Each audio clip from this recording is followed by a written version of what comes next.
So yeah, I think the way to go then is to meet up with Nefrendale somewhere discreet where we can like speak openly, and we can kind of get like some answers about the Brotherhood from her, see like what her motivations are, et cetera, et cetera. Yeah, I think that's a good first step. Goblin House or a neutral location? Where are you guys meeting up with her? I would think Goblin House is okay, but the only problem is if she's tailed. So maybe just like a discreet, like just random bar. One of the places like we used to go, the Block and Tackle. Roll. Okay, what bar did you have in mind? What did you just say there? The Hook, Line, and Sinker. I said Block and Tackle the first time, but I know neither one of those is right. Gotcha. Can you, even if you don't know like the name of a tavern, can you describe one that you've been to that you want to meet her at, or do you have no details about it? Well, I'm thinking maybe we don't want to go to like a familiar one, like where, like the one where Chris worked or anything like that, just because like we would be kind of known there. Gotcha. So not the Silken Sail. Do you have a district in mind?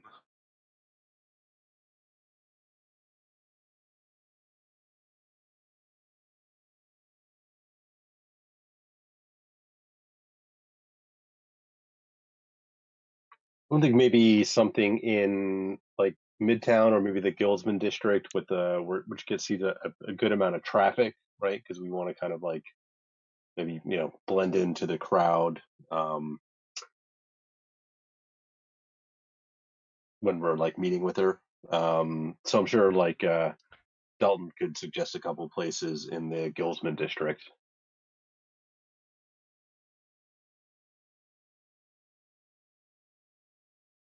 Do you want a tavern that's higher traffic like around it, but not necessarily busy inside? Do you want a tavern that has higher traffic around it and is also busy inside?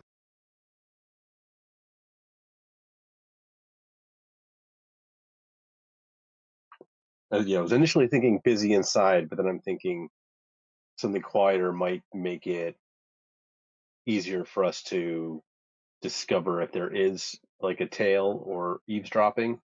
So maybe something like with a lot of foot traffic, but like maybe an out of the way place or like a little more rundown place that's kind of quieter within,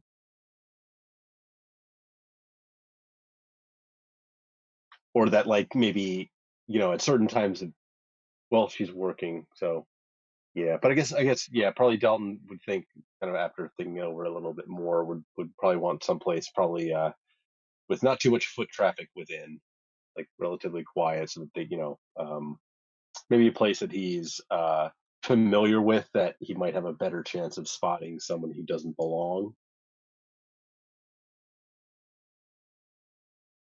I'd have a hard time saying that you have like that level of familiarity with much of anything at this point. You're far more of an adventurer than necessarily like a drunkard to know like the regulars of even like you might have one tavern that you can be a regular at kind of thing. But to be a regular of like the Guildsman District taverns would be a lot because I mean this is still I feel like this is vaguely what is it 180,000 people in the city. It's still a pretty massive city even when you isolate it down to like one district kind of like this. Um, so I would say you have some concept of whether somebody looks like they're belonging, but it's not that you would know like each person kind of thing.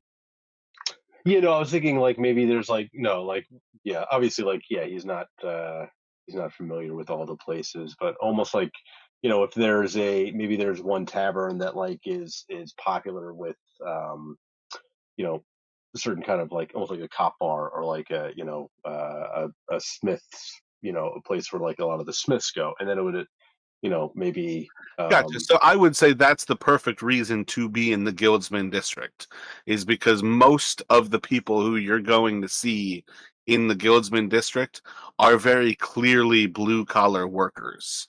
So you have a solid isolation of the type of person who's around. Like you guys at this point in your lives stick out in the Guildsman district because you're not, well, I mean, Dalton probably always has, because you're not like greasy or you're not like, sweaty, dirty messes kind of thing. But yeah, you've got a few different choices here. You guys know that Low Ration Street into Cold Heart Street in kind of the like southwestern kind of corner around that 299. 299 is a very busy tavern and brewery. So that house, that location is like always in a high traffic area, but it's also a busier tavern. That's where you guys were basically scoping out that bounty a while ago who has like vampiric qualities. You still have one of your friends kind of scouting him there. That location is there, probably a little bit too busy for you, but there are other little taverns that are near there on like Cold Heart Street, still have higher traffic. There would be smaller places where they're just like ale houses. It's just a place to get a drink, and they would be slower at like different times of day, so you can meet Nefrendel there when it's slower. Um, Down close to where Dalton lives, like where your parents live, you could go towards Brewer's Close there, and there's a few different, like effectively, like kind of micro brews where they have like single like vats, and they have like a few tables inside of what is effectively their warehouse for brewing ale. So you could like basically get some ale from a place that's also like making that same ale there. And then I think you probably know of some locations up near Hogshead Street and the Old Sea Road that have less traffic around, like foot traffic coming through, but they're very isolated, and those are some of the locations that you know best because it's where you've gambled the most, Dalton, and you have a higher chance of them being um damn, I can't think of the character offhand real quick. Um oh shit. Who was the initial like crime family that you were getting loans from? It's like a specific name that overarches a group. Oh, the Kill Ravens. Kill Raven. Yeah, so you have a higher chance of going if you go to Hogshead Street near Old Sea Road, that you can go to a tavern that is one of Kill Raven's taverns, and you have a little bit like higher familiarity there, but there's a lot less foot traffic around there. So I think those are kind of like the three different options of taverns I'll give you to like choose from.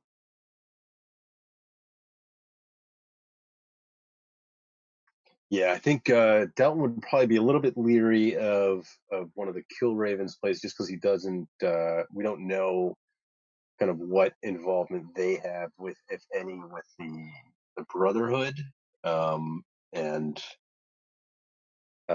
so my first instinct, kind of hearing those options, is maybe one of the smaller places on Cold Heart Street, um, that you said. So uh, not the place that we had done the uh, Gotcha. Just an recon ale previous. house, but not like the big place. So yeah, Yeah, yeah, those are much more like almost like little shops that open up when you know shifts are changing.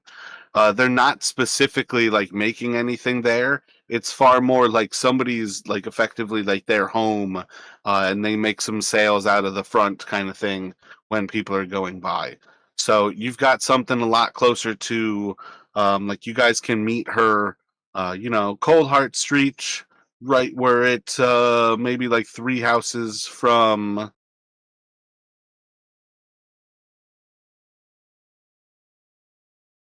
And it takes a while to move the map. I'm struggling here. Um, Can't get the name of that road.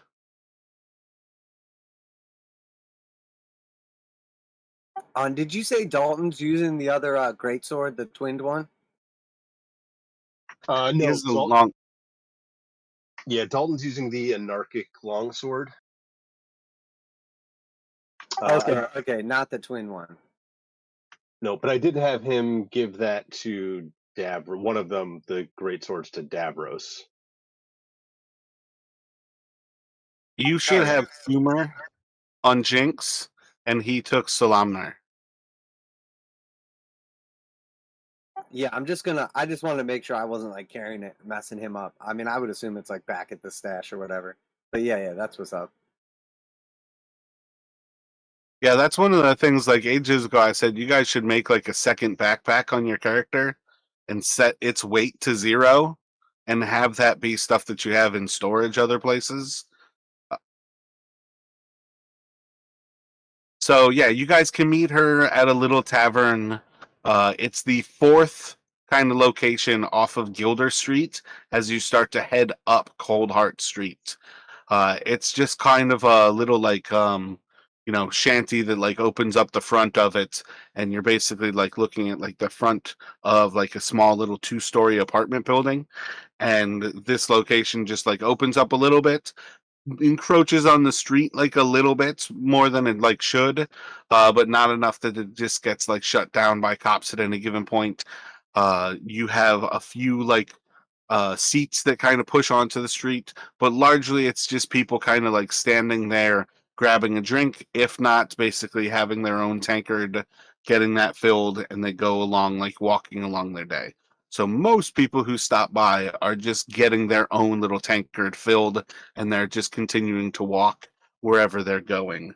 And this place is just called the Goat's Head, and it sells a particular brew, which is the Goat's Head Ale, which I believe you guys saw at that location where you again like 2.99 off to where you were, where they had a lot of the different like brews were based on like a different animal. So this one just sells like it's got like a couple of big kegs there. It seems like they've got one keg tapped at any given time. So it's just the choice of, hey, this is what we've got today. You've stopped here, so you guys can grab some Goat Head's Ale, and you are waiting to meet Neferndel here.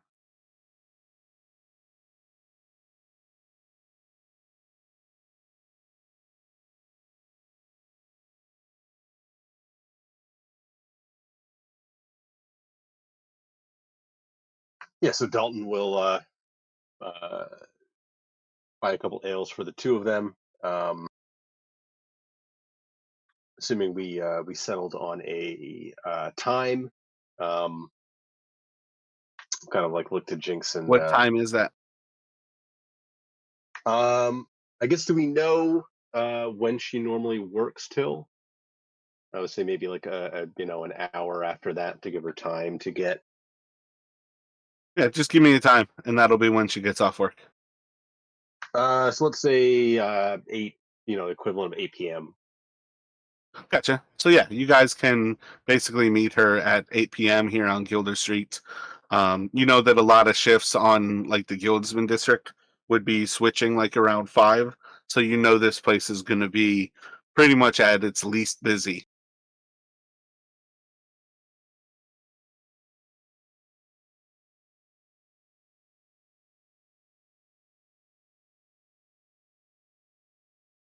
And maybe we could devise a little bit of a plan here. So, are we just trying to like get to the bottom of what's going on and why she's infiltrating this cult?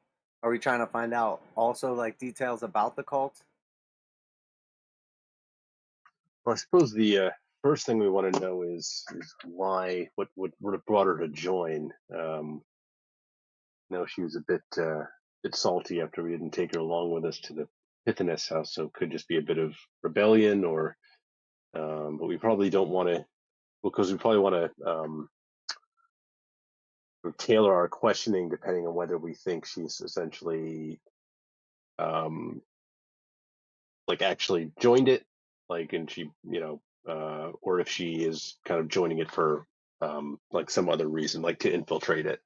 So maybe we can try and, I don't know if we can try and like dance around and try to get a sense of that before we, um,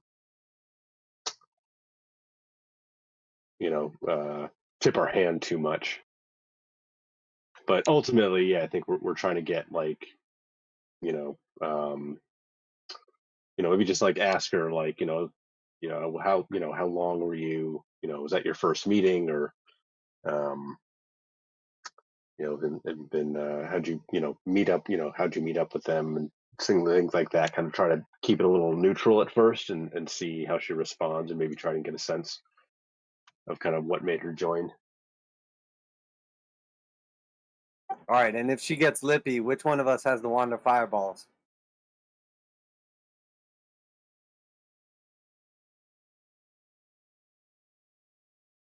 I feel like maybe Dalton will carry that for now. All right, sounds good.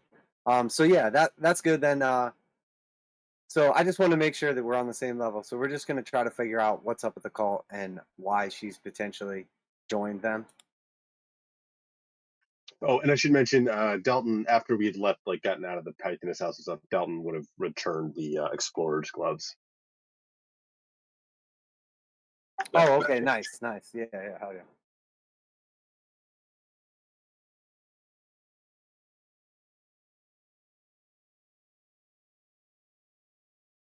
All right. So the two of you can head off, whether you guys were together ahead of time, if you kind of took some time to meet up beforehand, you can meet and group together, head over to this little bar to grab a drink and meet Nefrendel. One thing that they bring up to the others, and part of why they started to ask about it that I left out of the recap, is while you're walking around the city now, Jinx, you will notice that since you guys went into the Pythonese house and very recently here, there's been a change in how a lot of the city is acting. You don't necessarily notice the difference with like the normal people until you start to notice the guards often were walking around in groups of like two or three, and very casually, like they're just members of the community kind of going around, and when they had to do stuff they did what they had to do.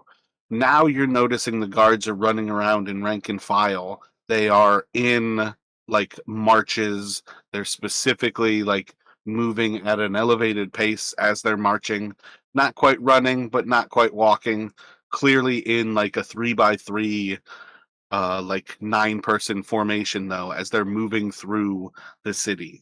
And that's part of what brought them to look into what was going on at that little chapel. And it's part of where they would eventually start to see some of the gazetteers that basically confirmed the barbarian invasion that's like headed towards Tolis.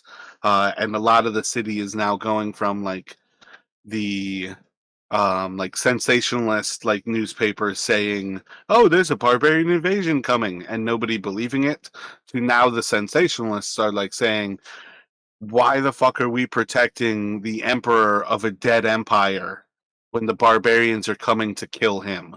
So you have like that kind of like sensationalist there. The normal newspaper, the normal gazetteers are just simply reporting it is confirmed there is a barbarian horde and they are west of Tarsus. So they're like clearly heading here at this point. Um, so that was one thing that I did miss on the recap. While you are walking through the city, Jinx will, of course, be noticing similar kind of ways of everybody's acting a little bit differently.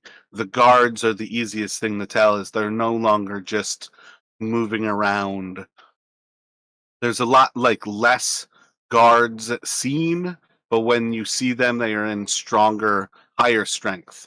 So they've got three, instead of three guards to a pack, you now have nine. So you're seeing them a third as much, but they're 3 times as powerful when you see them, kind of thing. Just to keep that in mind. But yeah, traveling through the city, you guys can make it there. There's just a small little old woman who's kind of like cleaning up the rest of the tavern when you guys like kind of walk over. And again, it's really just kind of like a bar front, like into her home, so you can kind of see some of her own personal things like in the background there. She's just got this like small little like almost squeezes herself into like the back end of this bar, and she's like reaching over the bar to wipe down just the little like varnished wood plank of a kind of like bar top. There's a few stools that are kind of like pushed in under the bar top at this point. But really, there's no other patrons kind of there when you guys show up. Occasionally, once you guys actually order a beer, more people will actually start to notice and kind of like stop by, grab like their tankard, fill it up, and continue walking is the most common thing. But yeah, you guys can kind of walk up as you see her. She'll like acknowledge you guys like walking up to the goat's head here. Oh, welcome, friends. My name's Karen. Can I get you an ale? I have goat's head. Nice little amber. Yeah, that'd be fine with me, Karen. My name's Jinx. Nice to meet you. Kieran, I'm definitely not a Karen.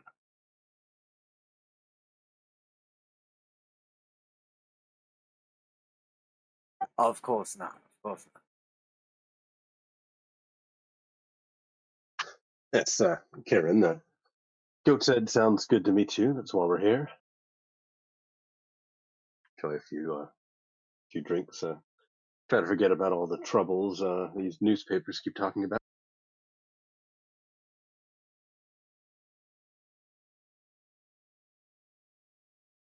The young worry. We've strong walls, and the city's been here ages. I'm sure there's no worries to be held from any papers that need fear to sell themselves. I find ale sells itself. And she'll just like reach that ale across to you. I'll drink to that, and Dalton will take the mug and take a hearty sip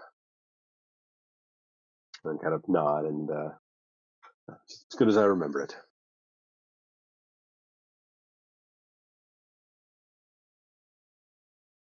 So as you two gather here, let me have each of you roll a d20.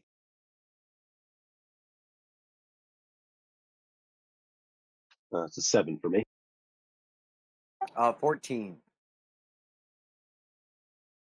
Gotcha. So each of you were a little bit more precautious in your way of kind of approaching here.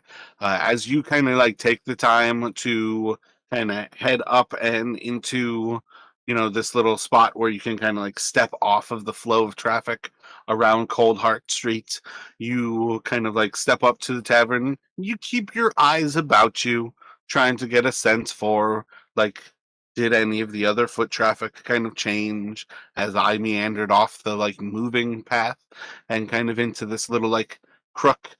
And both of you just kind of notice everybody seems to be passing by. If you had someone tailing you, they're really good.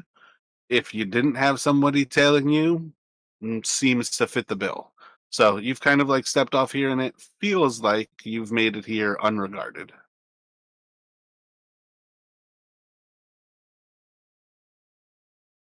So I think knowing that Neffy is like headed this way, is there like a place where I would be like maybe towards a window or something where I could see like the street and kind of like keep an eye if she's tailed also like consciously?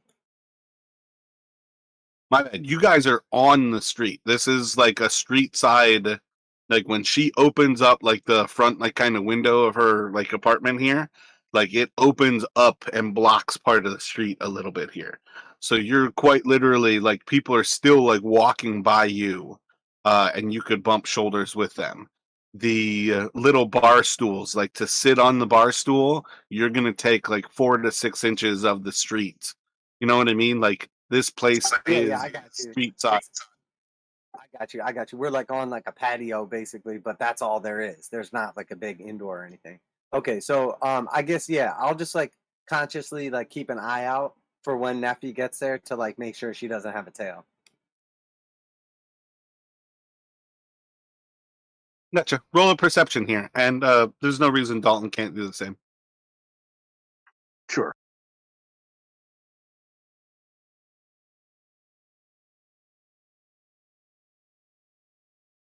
It'd be a 13 for me. Nat 20 for 23.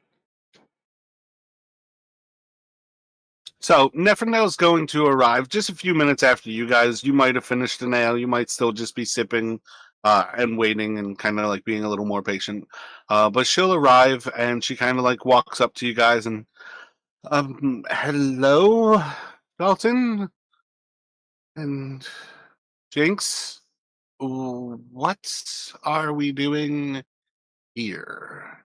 And she's kind of like just looking at this little shanty as she like kind of steps off of the street. You can tell like she's already kind of like walking around confused. Dalton probably gave better directions, like simply like knowing the area pretty well. But as she walks up, it's still like one of those things. She's like coming from Lower Ration Street, so she follows that into Cold Hearted, and she's basically, you can tell like she almost walks by and it's like seeing Gilder Street ahead that she like stops and like looks to the side and like makes eye contact with you guys as she steps into that. Well, what's wrong with here? It's the ale's good. It's nice and quiet. Give us a chance to talk a bit. As goat head if you care for a glass. And Neff will like kind of like little like jump from the lady, like all of a sudden like kind of popping out of what she was just ignoring is like inside of this like little tavern. But yeah, she'll grab an ale and um, I just surprising that we're in a place like this. Uh, but it's good to see you. Um, uh, everything's different. Um, yeah. Yes, it's good to see you too. On what should we call you nowadays? Kind of trying to uh, kind of allude to how she was being called something different at the meeting. So before we kind of get to that moment, I am going to put it out there that Jinx, you do notice as Neferndel kind of like steps off, like traffic around is say like 5 or 10 people are walking by every minute. So it's kind of a constant flow along Cold Hearted Street here. But you do notice you're watching kind of like as maybe like you're watching up Cold Hearted Street, knowing that Neferndel is more likely to be coming from Lower Ration is actually like it almost goes right towards the damn, why can't I think of the Delvers Square. So Lower Ration almost heads like right towards Delver Square.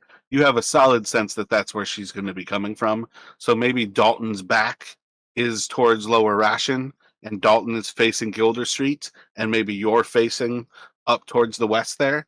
But you see her kind of coming. You see as she kind of like walks by a little bit and almost misses you guys. And when she steps off, you do notice that there's somebody who kind of like in the moment where she like stops and pauses, this person kind of like stops, and like the moment she like steps off to like greet you guys, this person like disappears like into a little alleyway on the kind of opposite side of Cold Hearted Street, maybe between that like little red building and there's kind of like a little like kind of amber like goldish brown building right above where the O and the L of Cold Heart Street are. You just see that person, it's what is that, probably like 150 feet behind Neferndel, who seems to do those things in the exact time that she steps off the street. Um, I don't uh, think that you should call me anything other than Neferndel. That's my name. Um, the name Carafin is because my friends don't go by their normal names. Only a few people use their real names, and only a few people know any of us before we join the. And she kind of looks at you like Brotherhood of Tollus.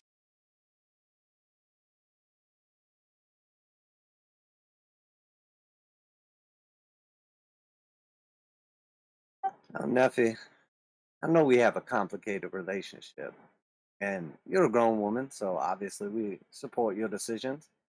But as your friends, as well, I mean, your crew, I thought, I can't help but wonder, what is this all about? Is this some jealousy here, or there? Rue, you went to the Pythonese house without me. That was our job. We got the chest. You guys went after the key without me? That chest was my chest. I told you guys to take it. I mean, it's not like we're not going to cut you in on everything. Just because you didn't go to the house with us doesn't mean you're not part of it. It just worked out that way. What was in the chest?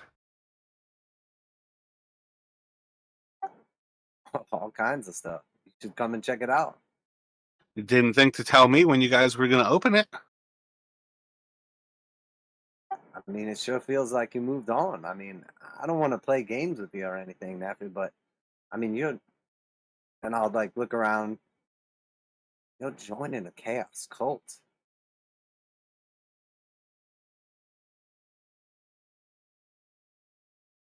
Group's a group. Maybe you guys are a chaos cult. I mean, arguably, that's a fair thing to say, but it doesn't change things. Now, if you know we have your best interests in mind, your longevity, we care about you. Can you say the same for them? Yes, perhaps we have been a tad overprotective, but it was coming from a good place. But I certainly didn't. We certainly didn't mean to make you feel unwelcome, or if we did, of course, we apologize. Dalton at least was hesitant to say that I was ever a partner. He came around and recognized that I was a partner. You said we were partners right from the bat, and you screwed me on this. That chest was mine. You guys opened it without even inviting me over. You I mean, kicked me out. You did it with your actions. just out of character, really quick, is there a reason that Nephi didn't come to the Pythony's house? There's nothing like. You guys didn't say you wanted to bring her. Okay, but there was like no particular like specific reason. Look, here's the No, thing. with all of your sidekicks are yours. If you guys don't bring them along, they're doing something else. It just so happens that by not inviting her, it is the perfect opportunity for her to have a reason to be salty with you. Okay, I got you. Look, Nappy, it's my fault. All right, I'm the one who invited you to be partner, asked you to come in. You've served your purpose, never given us a reason to doubt you, but it was my fault. I didn't want you to come to the house because I was concerned about your safety. Knew it was going to be dangerous. There was a high probability that most of us weren't coming back alive, and that's why.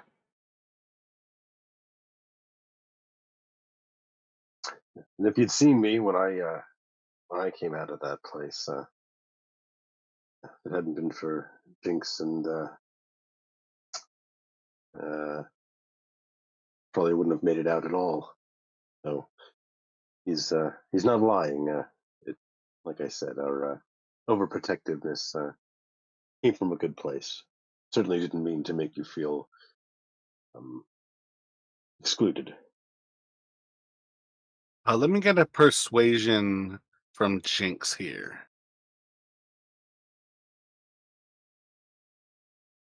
I'm going to use my inspiration for advantage.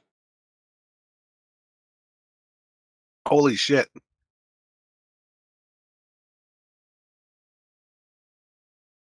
What, is that okay?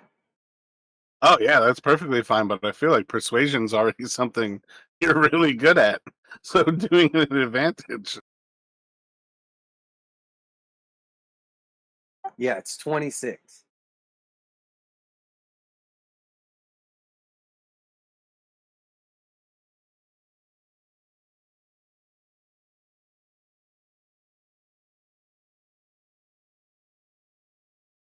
All right, I definitely got distracted there. What was the last thing that you said with Jinx? That it was my fault that we didn't have her come along because I was worried about her health because it was like a death. Okay, yeah, yeah, yeah. Worried about her well-being. Um, you guys act like I can't help myself. You pretend that I'm not going to be of service, but I can help you too. What happened to Malchin? You guys went there without me, and now Malchin's left. Where'd he go? What happened to him? What kind of shit went down in that place that you lost one of our own? I could have been there to help. You know I can help heal you when you're sick. You know I can do a lot. Of course, I'm still learning from you, but it doesn't mean that I'm no use. And all of us put our lives in danger on a regular basis, including, and she looks back to Dalton, joining different groups to learn different things and try to figure out other important happenings in the city.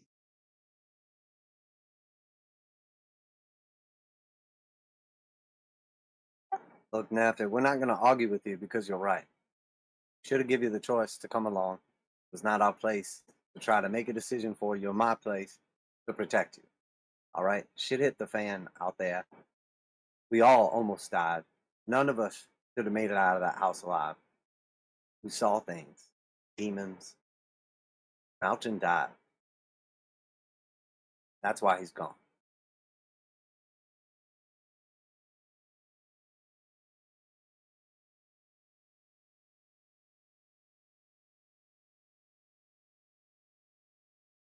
Now you can start to recognize some of why it might be useful to have me around. But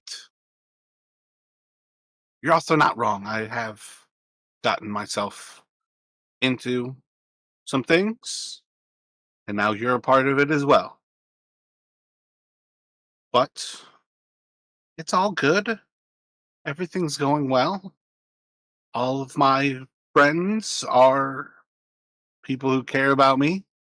I think overall, the Brotherhood doesn't really look to its own for dangerous things. We don't hurt ourselves. So I'm safe and we're learning. Let me ask you this, Neffy. Tell me the truth. You trust them? I mean, who do you trust? Can I trust you guys? Left me out hanging for nothing because you forgot to invite me?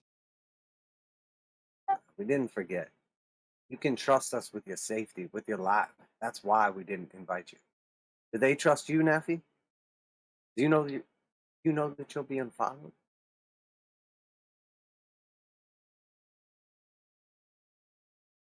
I have a solid understanding that I'm probably being followed at almost any given time at this point.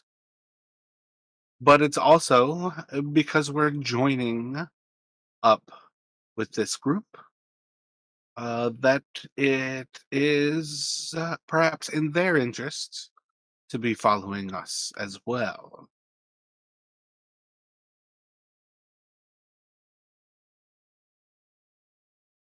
But like right now, there's somebody following me. And she like turns around and like looks like up and down the street. There's just a bunch of people walking by.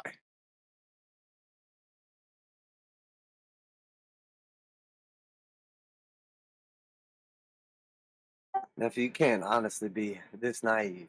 You've got yourself into a heap of trouble, and you need to get out consciously now before you're in over your head. Well, no, perhaps we're not giving her enough credit. Uh,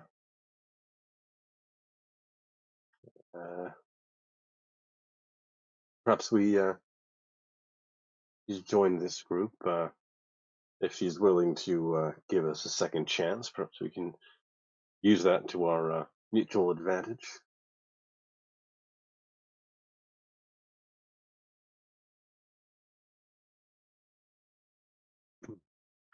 I think Dalton is correct that while you might be afraid of what I'm able to do, I know perfectly well the dangers that anything that I choose to do could bring about.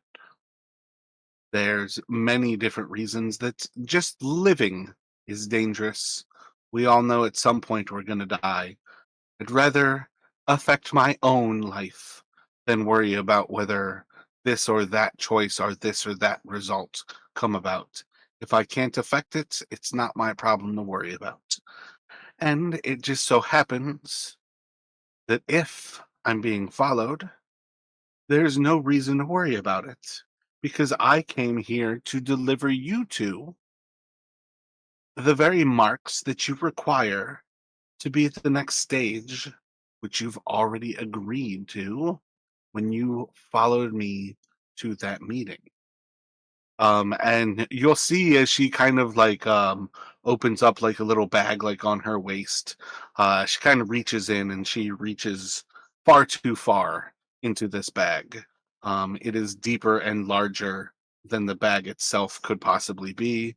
Um, Either of you with any sense of magic probably have no problem to recognize that she's clearly reaching into a bag of holding. As she kind of like reaches in, she kind of like pulls out her hand and she has two of these like small bronze rings. Each of them are basically just like a bronze loop that is almost split at one end, so they do not come to a full circle. It is a split circle with that little bit. It's almost like say like a corkscrew kind of like shape where it just doesn't come to a full circle. And on one side, the opposite side of this split, there's just the tiniest little like needle point that comes out of the metal. And as she kind of hands each of these to you, just like inside of her hand, she kind of like grasps both of your hands together, where she'll like palm off the ring to each of you. These are what you should have been wearing to walk down that alleyway when you first tailed me to the rat's nest. Now, if you wear these, the Brotherhood of Tollus will recognize you for what you are.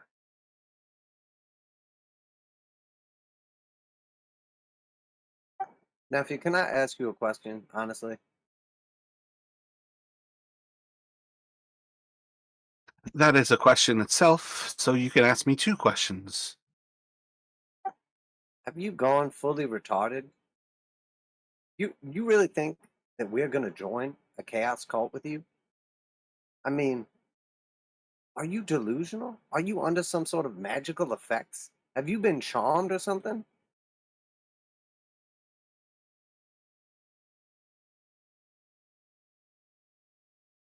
Have you no interest in infiltrating into a cult? Would if we could uh, gain admittance, gain their trust, it might prove beneficial for information gathering, Jinx. All right, hang on now. Did I miss something here? Nephew, have you been brainwashed, or is this some sort of like devious plan that you're gonna get us all into? I need you to be straight up with us, because honestly, I don't know where your head is right now. Excuse me? I got myself into this of free will. You followed me because you wouldn't talk to me and got yourself into this because you're an idiot. I did this of choice. You guys got yourselves into it. Show up at our meeting without a hood on, without rings. You clearly looked like random people who were trying to get into and infiltrate the cult. And if anything, put the biggest target you could possibly paint on your chests. Me handing you these rings is the best thing that you could possibly have at this point. As I suppose we could have handled things a bit less conspicuously. And Dalton will kind of, as he's saying that, he's going to go ahead and put the ring on.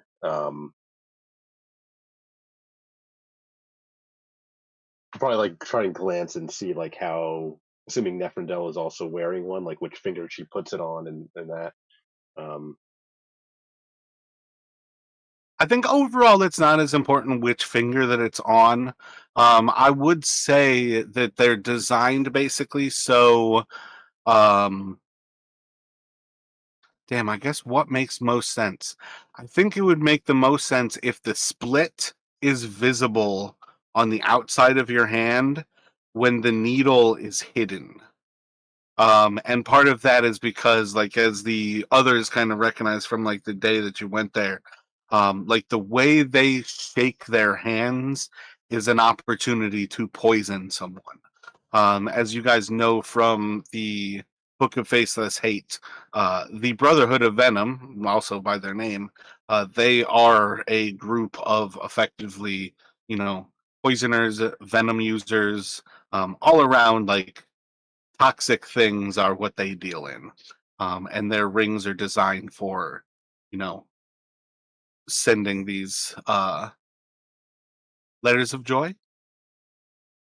okay, I guess it'd be kind of like mutual assured destruction too. So if they go to do that secret handshake and one of them tries to, you know, jab the other one, then the other person could just jab them right back.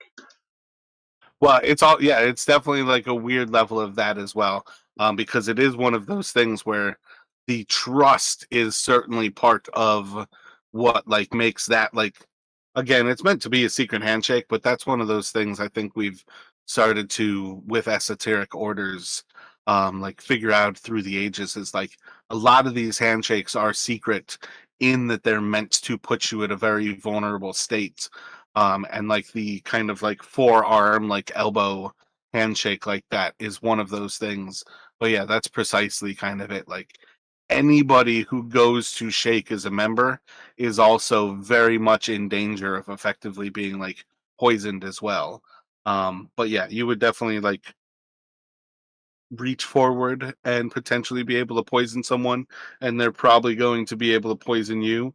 You would have to have a pretty fast acting like venom or like response to get away after trying to kill somebody like that in the order.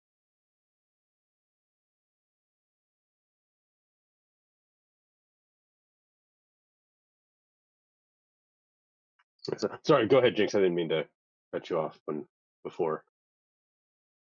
Oh no, you're fine. I'm glad that I'm being filled in on all this. For a moment there, I thought that our good friend Neffy had gone off the rocker, but apparently I was just a little behind on the plan here. I understand. This is all part of it. Of course, we can trust Neffy as soon as she stops playing games. I was under the impression that you might have been like mad at us or upset or whatever, but it's not like we're trying to cut you out of your share. It was a dumb decision not to let you come along. And on behalf of the entire group, I'm sorry that we didn't invite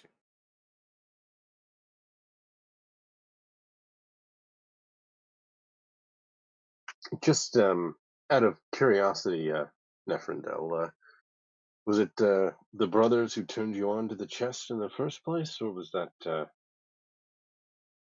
now that we're being honest with each other? I meet a lot of characters at Danbury's, and there's a lot of information that comes through. I may have been a little bit unclear as to what I knew about the chest ahead of time. I was well aware that it wasn't a regular shipment and that we didn't have the option to come here any given Thursday to take that chest. I knew that was a one-time thing. Um, there's a lot of information that I overhear, and it's. Oh, I was reasonably sure that the chest was worth taking, and I was reasonably sure that it was going to lead to other things. I just didn't know what.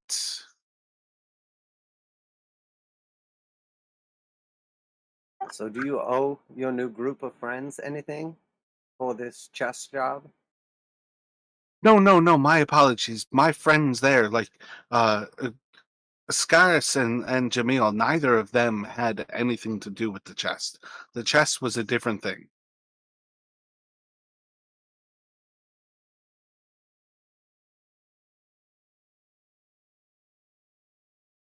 Well, fair enough. Maybe we could communicate a little better in the future.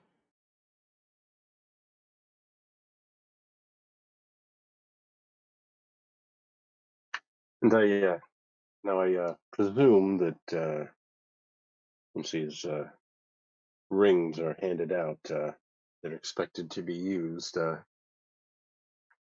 Any marks in particular? Oh, at present, I don't believe that you all are expected to be doing anything here. In general, um, they're a little bit. I don't really know when I'm going to get called on to do this or that or what have you. I do know that pretty soon here, one of the others, Anika, is going to be helping me kind of form my first poison.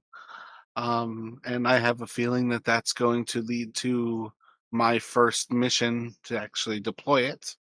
So that's just something that I have kind of coming up here pretty soon. Um, but I think in general, you'll just kind of be contacted shortly here. Um, I think the big thing to decide is whether we want to say that I've been recruiting you guys and deal with any repercussions of me recruiting before I was in the fellowship, or if we want to try to pass it off as if you were recruited by a member who's a little bit higher in the order and perhaps dead, so they can't say anything to the contrary. But you're not really in this cult. This is all just a ruse. You're infiltrating them to try to find out some kind of information or something. I don't know what really would mean because we went through the ritual. You were there. As far as they're concerned, I'm really in the cult. I'm talking about as far as we're concerned.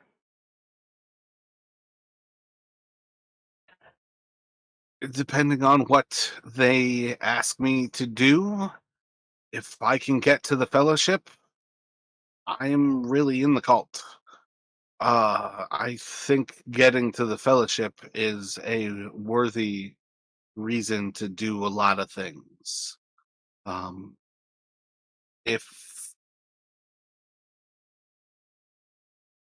At what point would it matter to you if they tell me to kill one person that I can become a member of the inner circle? If I have to kill 10 people, at what point does it matter if I can infiltrate the center of the cult?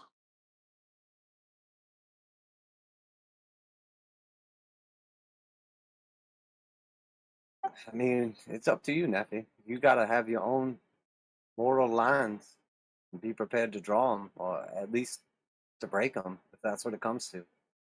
As long as your head's in the right place and you're doing this for the right reason, it's dangerous. I'd rather you didn't, but I'll back you up. Then don't worry. At present, I'm a member. I've gained my fellowship.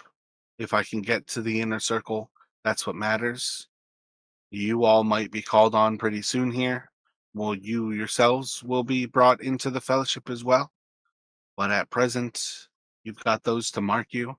If you wear them walking around the city, you might have contact with the Brotherhood on your own. You just have to see. But for now, I'll say that I've been recruiting you, and maybe that'll get me closer. But we'll see. I suppose these sorts of moral questions are best dealt with when they actually arise. For now, perhaps you just need to wait and see what comes next. Would you rather that we have no sight on what they're doing?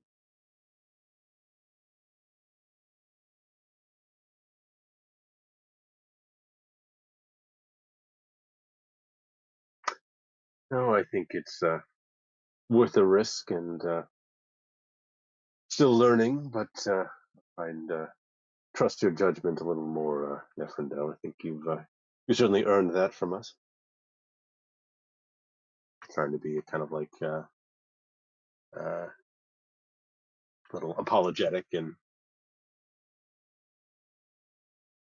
So overall, she's definitely like gotten herself into some shit. She's well in over her head kind of situation. Like she is 100% a member of this cult. You have the sense that she kind of joined it on purpose to try to gain some sight. Probably have a strong sense that she also did it to try to impress you guys because you went to the Pythonese house without her. That she's trying to do something like of her own volition to try to make herself like look even better.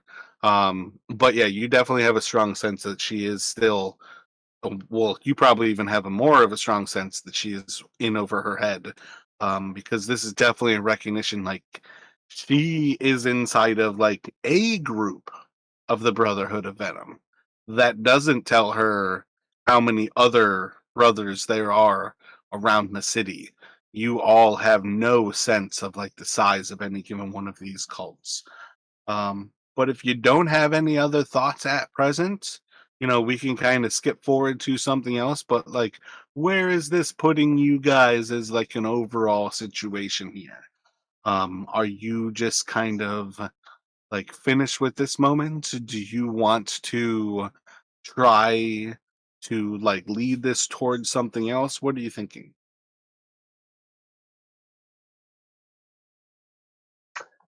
so Dalton's definitely kind of got the sense, like you said, like this was maybe a little bit impulsive on Nefrendel's part, kind of joining this to kind of like prove she could kind of take care of herself, and Dalton thinks that um, we probably she might, even though if she's not gonna, even if she didn't ask for it, she might kind of want our help to maybe at some point extricate herself. But he also thinks this could be a good opportunity to like her idea wasn't a bad one, like infiltrate this group and maybe learn what we can. um and you think he would probably wait until like he was alone with Jinx to say, like, because he was kind of he didn't want to push her too hard, and kind of just because he felt like that would if we were too sort of antagonistic toward the idea, she would just kind of dig her heels in.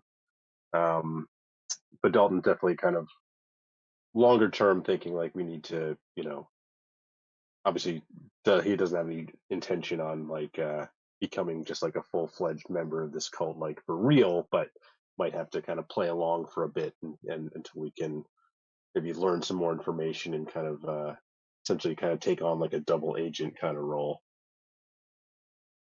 But he didn't have anything else really for immediately else to uh, ask Neferndel about here.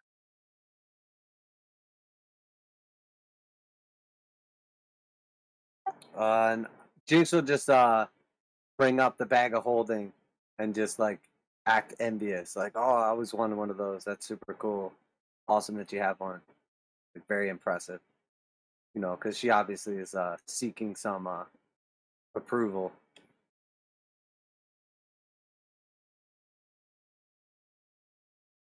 Gotcha. Yeah, I mean, her response is probably a little bit closer to, it's really just a bag. I can make a few nice little trinkets, special items, but this is not quite what you're thinking. And that's to the reference that I'm pretty sure you said you wanted her to be an artificer, so she can make magical items. Bag of holding is certainly one of those items. So this is the type of thing like as long as she wants this to be a bag of holding, it is. But if she got busy and needed other things, it's not like this is a bag of holding of its own volition. I'll act even more impressed.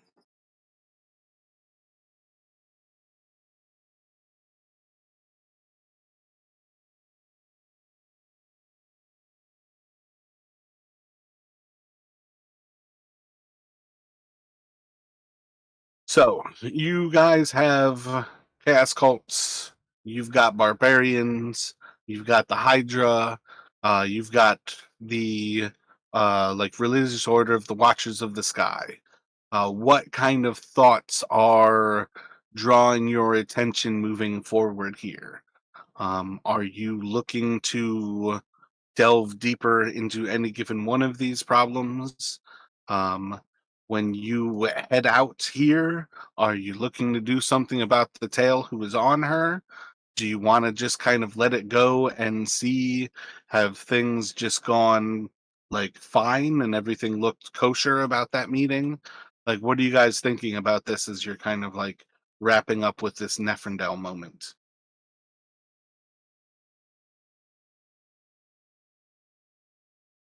I guess really, let's take 5 minutes here while you guys think about that. Like, because I feel like we're at a good breaking point, and this is a good solid moment for you guys to like make a decision. Like, what do we kind of want to go forward with for the next kind of half of the session? Sure. Yeah, that sounds good. I'll give it a think for a few minutes.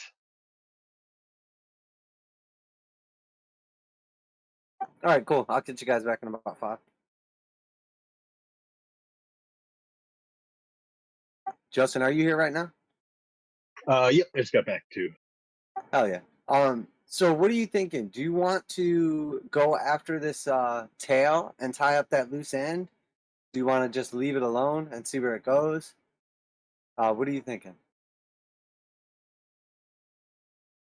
Yeah, I'm thinking maybe it would be a good idea to because Neferndel seems not to worry about it, but it would be good to maybe either confirm if it's somebody from the Brotherhood keeping an eye on her, because that might suggest that she's not as trusted yet as she thinks, or even just like we could show like we're able to spot their tail, and that might make us seem more useful to them, or it's somebody else tailing her, and it's like we'd want to.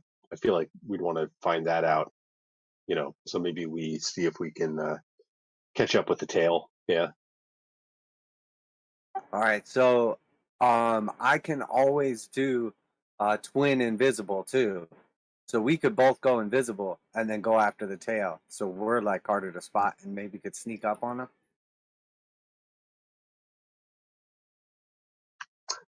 Yeah. Yeah, that could definitely give us an edge. Other option would be to like try to spot them within 60 feet and hit them with like a whole person or something like that. It's like maybe invisibility is the way to go.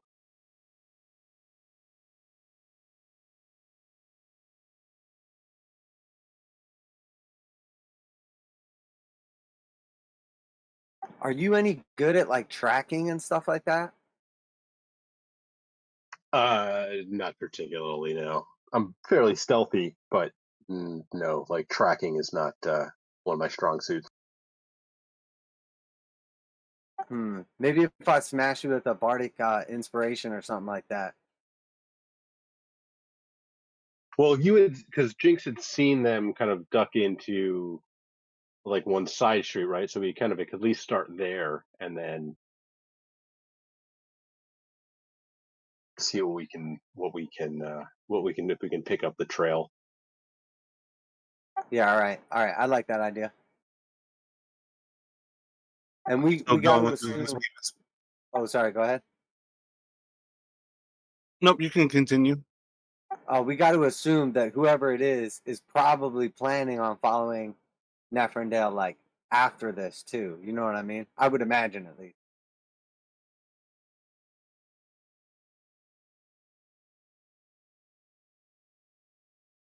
So yeah, that sounds good though. So what's your aim? Do you guys want to follow this person to where they go after they follow Neferndel? Or do you want to follow them as they leave this place?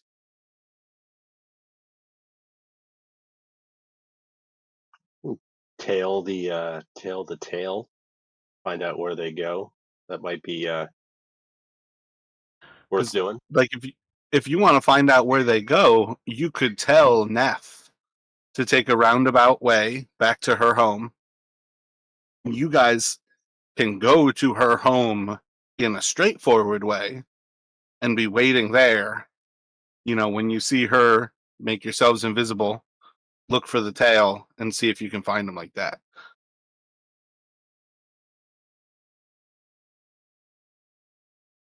So I think that we don't want Neff to be like in on this.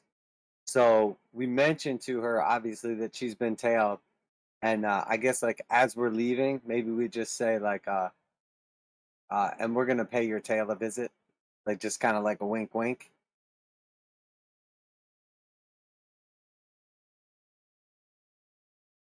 I I think I, the player, don't understand like your intention here. You've already told her she's being tailed, and like I think you guys said earlier in your kind of planning, like she didn't really think much of it. It just seemed, yeah, that kind of makes sense to me that they would be curious, and be following me for the next few days. That's not surprising to her. And I think she said you guys are likely being followed at times as well. But kind of what's the intention of actually winking and like telling her we're gonna see pay your tail a visit? Oh, just so like she's not in on it. Like we didn't actively plan for her to like circle around and like expose her tail, but like just letting her know, like so we're being like we just had this whole conversation about communication. I don't want to like go just like jump her tail without telling her. You know what I mean?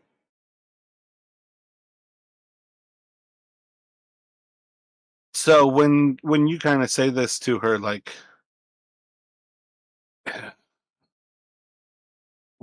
uh, what are you going to do to the tail? Can you describe them to me? What did they look like? So just for what it's worth, you make up whatever type of person or creature or humanoid that you would like to describe to me. Um, just on the spot, like what did you see? And you can make up whatever you'd like to. I mean, it squat away in the distance. Looked like a humanoid. Human, I'd say. There was enough exposed skin. Sort of hooded. Didn't appear to be carrying any visible weapons, but had their hand to the side. Was definitely trailing you, Neffy. Did you see any signs of male, female? I couldn't quite tell. The way the sun kind of coming down over the buildings. Sort of a sharp jawline. A slim face. Couldn't tell if it was a male or a woman, though. It's entirely possible that that is my friend, Scaris Nolly. I don't think roughing him up is a good choice. If we want to speak to him, perhaps we could speak to him.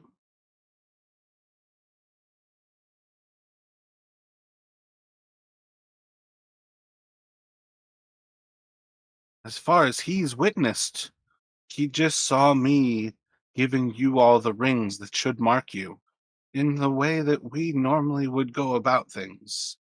There was one day where Jameli gave me my ring. We were meeting up in public.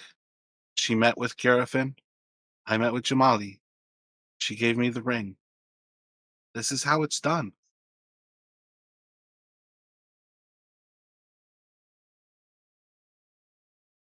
Well, Dalton,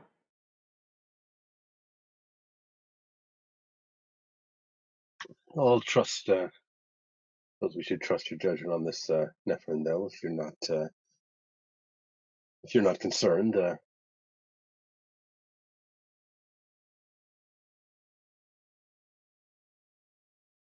I guess we'll just go about our business. I'm glad that we got everything out in the open. Try to keep in touch. You know you can always trust us if you ever in danger. Just ask. It was nothing personal, Nappy. Everybody makes mistakes.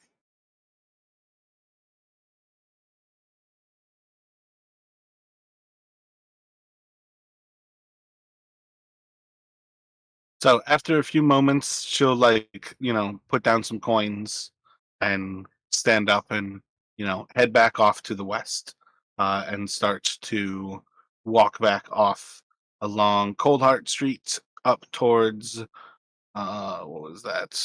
Neo Sharon? I can't think of the name of. Oh, Low Ration Street, right? Yeah, Low Ration.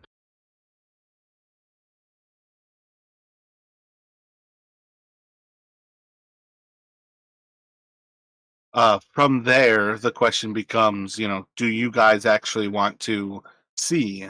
Does this person turn and follow Neferndel as she goes back off up north? Do you like check to see if they stay behind and walk back that way, potentially, getting in front of them? Or do you want to like go invisible, like right as Neferndel's leaving and potentially follow the two of them? What kind of thoughts does that kind of switch to?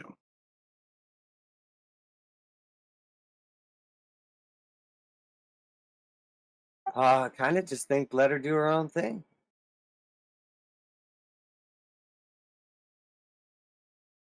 We could try and follow at a bit of a distance, just until we're see if her tail, she thinks is Scaris Nali, if they continue to follow her or if they seem to um, break off.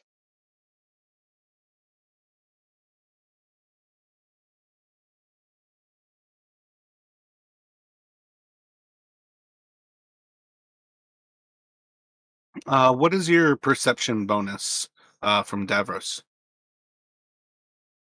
Dalton is a +3.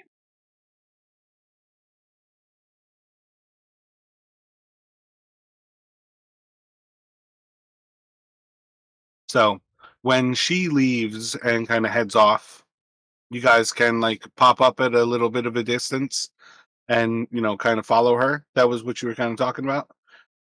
You do notice that probably about like 100 or so feet behind her, there is somebody who comes off from that general area that Jinx had described, and they seem to be, kind of like keeping track up Lower Ration Street.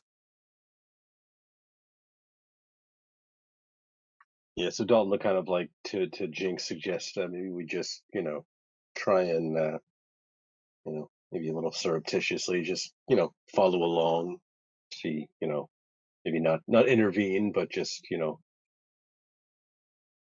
see if they follow Neferindel all the way back to her home, or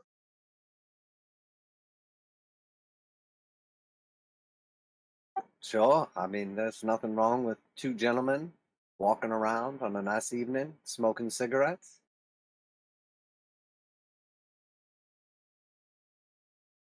Care for one? Not offer you a cigarette. don't mind if I do. What are your stealth modifiers? 6 for stealth, +6. Actually, same for Dalton, +6. Gotcha. So walking around just like some gray man kind of level of you're just trying to not like stick out, not be memorable, and you guys just kind of walk along the same kind of path that uh Neferndel is walking. This person who is possibly the scarce that she knows, and then yourselves. You're almost like, a total of 300 feet between you guys as you're walking. Sometimes 200, sometimes 300. You're almost keeping the same distance that this person is giving to Neferndel, but usually keeping Neferndel vaguely within sight. So you don't always know exactly. It's harder to see that far forward. But you guys do a pretty successful job.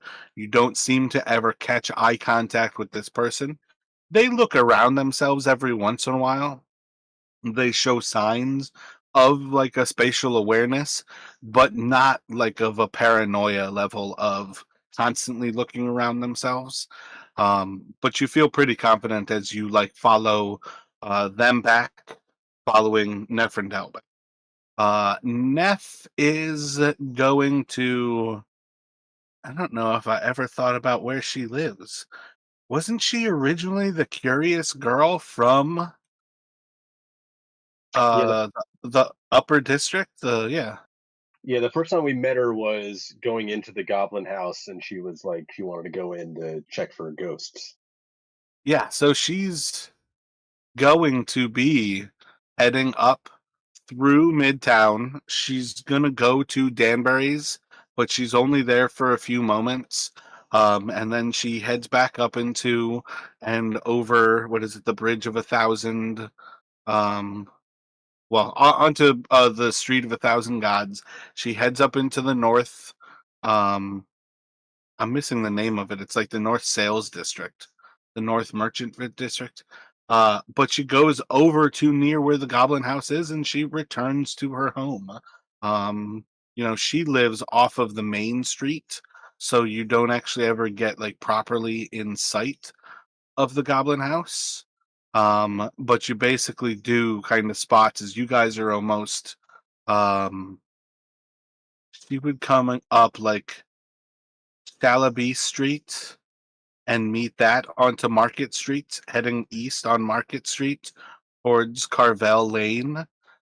She lives probably in the house that's like directly north of the MA of Market Street there. And the tail is um probably like right in front of Shield Streets to the east of it. You guys are almost directly south of 116, where you're like almost in sight of the Goblin House. But you guys basically watch as they watch Neferndel like return to her house. They, sit around and watch for a few minutes. But like they're seem like they're kind of getting like not necessarily uncomfortable, but almost like that they're satisfied that she's like home for the night. They seem like they're about to move. What kind of thoughts do you guys have as you're like at that kind of point where he's potentially still watching her, potentially about to like start walking and leaving? And we haven't gotten any sense that they realize that we're kind of falling behind. Um, Dalton, That's kind of what I was getting at with the gray man. You've been wholly unremarkable as far as it seems. right, right, right.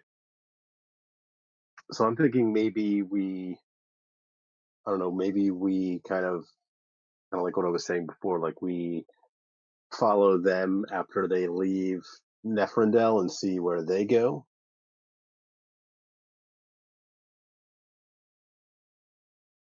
So the night is still young.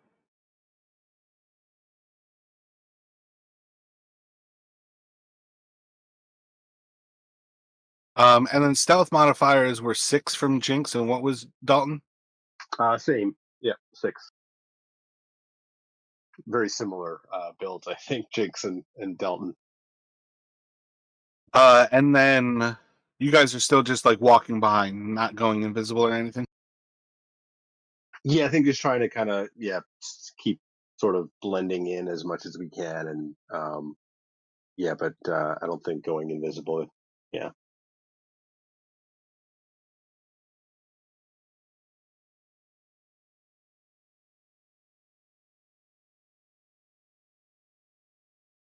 Alrighty. So as this person kind of like heads off, you guys, you're initially walking down Market Street and they head down Carvel Lane, starting to head south towards the Temple District.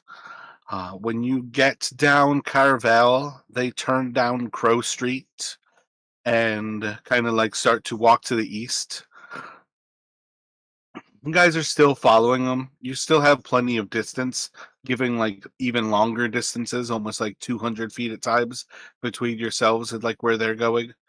Eventually kind of turning down like uh near Court Lane, you start to recognize that this person's like turning down different kind of like avenues, and you're trying to give yourselves like a little bit more distance, but you eventually kind of find like as they're leading you through the North Market, they're kind of like zigzagging, and this person is being a little bit more cautious as they're kind of going through this area. You see kind of signs of that, but you still continue to follow them. You eventually will pop out off of it's where Malav Street and Golden Elm Way connect here. That's where um, the road on on the North Market and it came to. It's like right between 148 and 158 there at that kind of intersection, kind of top center of this Temple District map. As you come through the Temple District, this is this is almost exactly where you guys were took Sister Marilith yesterday. You kind of head into the Temple District, and they start to head down Malav Street, and you start to notice now that they're like walking past places, um, and like when you are following them, they are looking back and you're like starting to notice you're like making eye contact with them through like glass reflections. Like when you're walking past, you can kind of see different points where like the way that they've like slowed themselves and almost like brought you in closer, that when you're looking at like a reflection of them in like the front window of this church, that person's head is craned backward and they're looking in that same window seeing a reflection of you. But you guys basically like recognize like at this point it seems like one, they're not running, they're still like walking, but there's multiple points where it feels like this person's also leading us.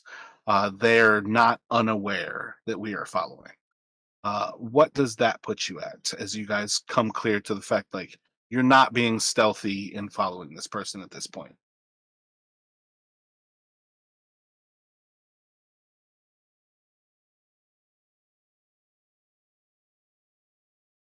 Starting to think that they might be on to us. Should we confront them or just go on our way? I've gotten the same, getting the same sense. Difficult to know how long they've been on to us, so perhaps we should just break off. Don't want to risk them leading us into somewhere we don't want to be. Yeah, let's just try and perhaps play it off and turn down the next available street. Could catch them right now and have a word with them. Make sure it's who we think it is. I just don't want to cause confrontation. Could cause trouble for Neferendel or our own nascent membership. Yeah, you're probably right. All right, let's be on our way then. Gotcha. So you can definitely have a solid sense that like they started being more aware after Neferendel went home. So I think like for Dalton, you had it kind of questionable when, but I think you have a solid sense of that kind of changed his perception once he like released it from locked on her, broadened and was a little bit more clearly spotting you guys. Okay, like I wasn't sure if it was like right at kind of essentially like since since they left Neferendel, or like as they got to Yeah. a particular point. Then I wasn't like, once they found out, maybe they were, if they think we're still following, if they're leading us into like an ambush or something.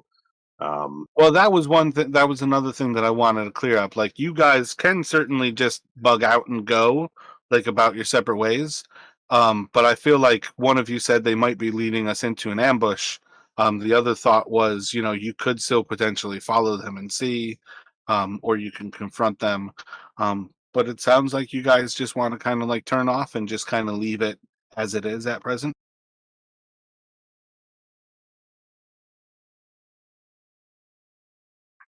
I don't know, what do you think, Jinx? I mean, we've come this far.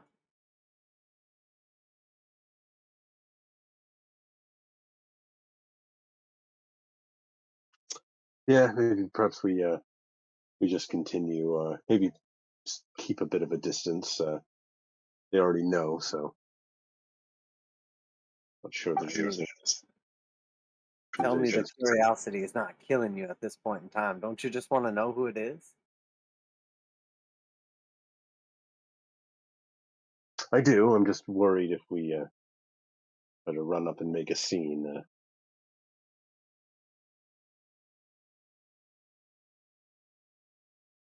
Let's, I would say, keep following them for a bit and just see what happens. We're behind them, so if they want to make contact, I'm sure they will.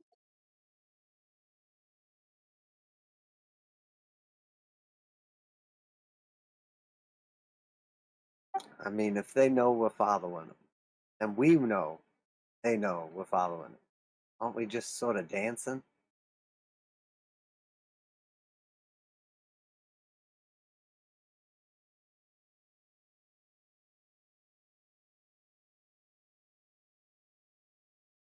Well, to some extent, but they might not know.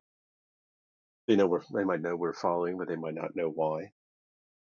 Just as we're trying to find that out, both that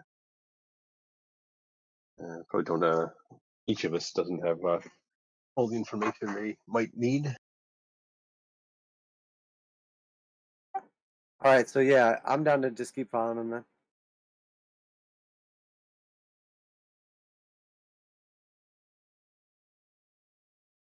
Gotcha. So yeah, you can kind of keep on their tail as they move through the temple district.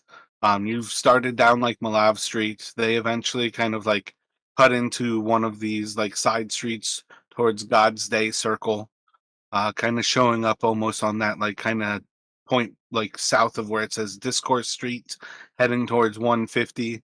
They kind of make their way onto the Street of a Million Gods. And you're basically just like following this person into like denser and denser areas of the temple district here until you guys kind of lose sight of them at a point where you're just kind of like looking around like one of these little back alleys, and you essentially have like the choice of this person disappeared, or they like went down into this like, it's almost as if like a building were like tilted over. It's effectively kind of like a cellar door, but it very much looks like the kind of thing where like it's built at a weird angle, as if like some of the cornicing has like a lamp like thing set for it, but the building really would be tipped over that way. If you put a lamp there, the lamp's going to be at like a 30-degree angle instead of sitting up at 90 degrees. But there's just the weird kind of like entryway again that's just kind of like tilted back into the earth. And that's the only door they could have gone into, besides if they just disappeared. They could have flown away, they could have turned invisible. There's a lot of things that could have happened, but that doorway is the only like mundane solution in front of you. Dalton's gonna glance at Jinx and then glance towards the doorway and, in for a copper, in for a gold, I guess. You check it out. Sure, most obvious solution is likely the right one. What could possibly go wrong down there? After you, Dalton. I feel like every time you say that, things go bad. I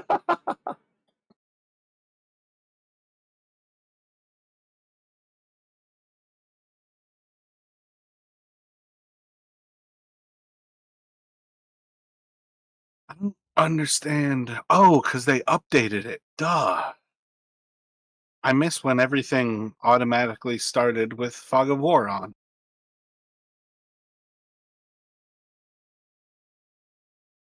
Oh, is that a setting you have to change or something? Apparently, because when I loaded this map, you guys just saw the map. No, I wasn't really looking, so It's not a big deal, like in the long run. Effectively, what you guys are going to walk into is you very quickly find yourselves like walking into like the tunnel of a crypt. Um, and I'm gonna put you up. Let's go up here. It was really laggy. I wonder if I just have to delete my cache again. What the fuck? How did that not reveal it? What is going on? All right, I think now it's working. I don't know what's going on with Owlbear, but it's not being terribly cooperative right now. Yeah, I can see you revealing it.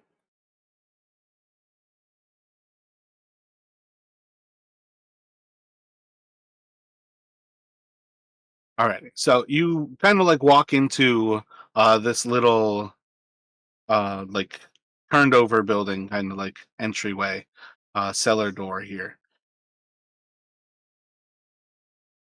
Immediately kind of like walking down couple of like stairs before you start to like feel the difference of like the stairs are like no longer like wood and you're like stepping onto like a few stone stairs.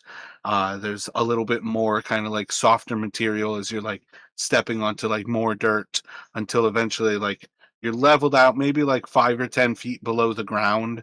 You can feel everything's a little bit cooler in here.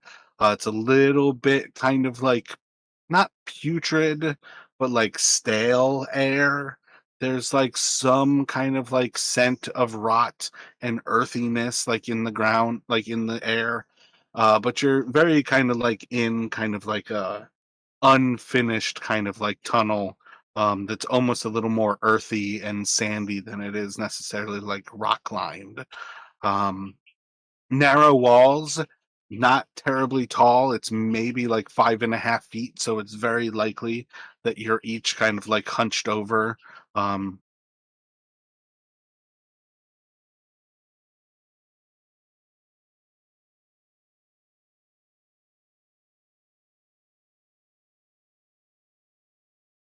so bam, randomly drop them on top of each other.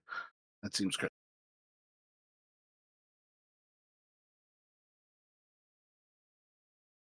But as you guys like head into this area, walk down those stairs, and you get down to this like level where the ground and the earth is a little bit more level here.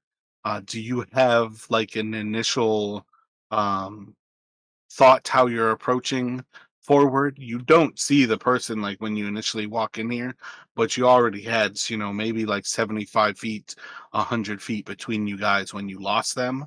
So, if they were coming through here at a normal pace, they could be who knows how far ahead of you. If they were running, they could be who knows how far ahead of you.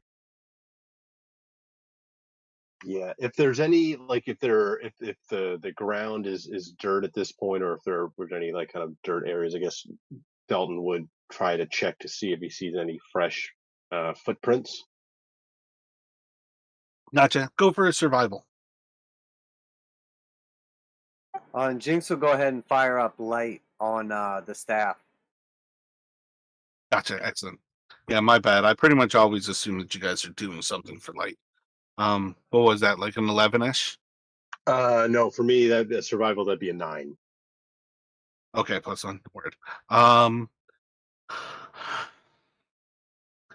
you can spot that there's enough dirt to see that there is like kind of like foot traffic through here. You can't really make out the difference of understanding how old or how fresh something is.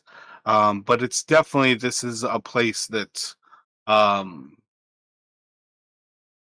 it's not unused. You see signs of footprints.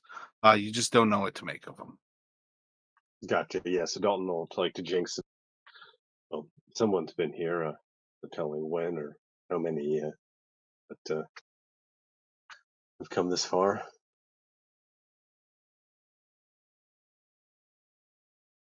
Well, I suppose I have light, so I could go first. And I'll go ahead and just start leading down the tunnel. Yep. Dalton will kind of squeeze against the wall to try and let him through, and then we'll be following close behind. Yeah, in the long run, you could have just basically, kind of switched at the bottom of the stairs, or gotten to one of these areas that gets a little bit wider as things do kind of like increase and decrease in size. You can kind of,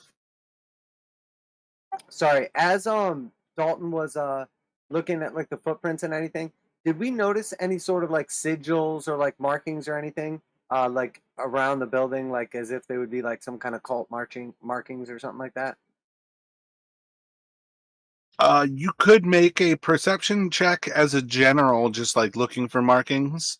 You could do a religion check for basically like looking for specific kind of like cult markings.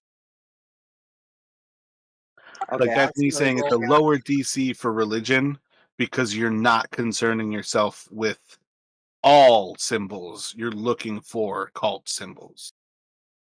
Okay, I rolled in D&D Beyond on accident, but it was only a 6, so Gotcha. I would say that it might be enough for Jinx to recognize that same like oh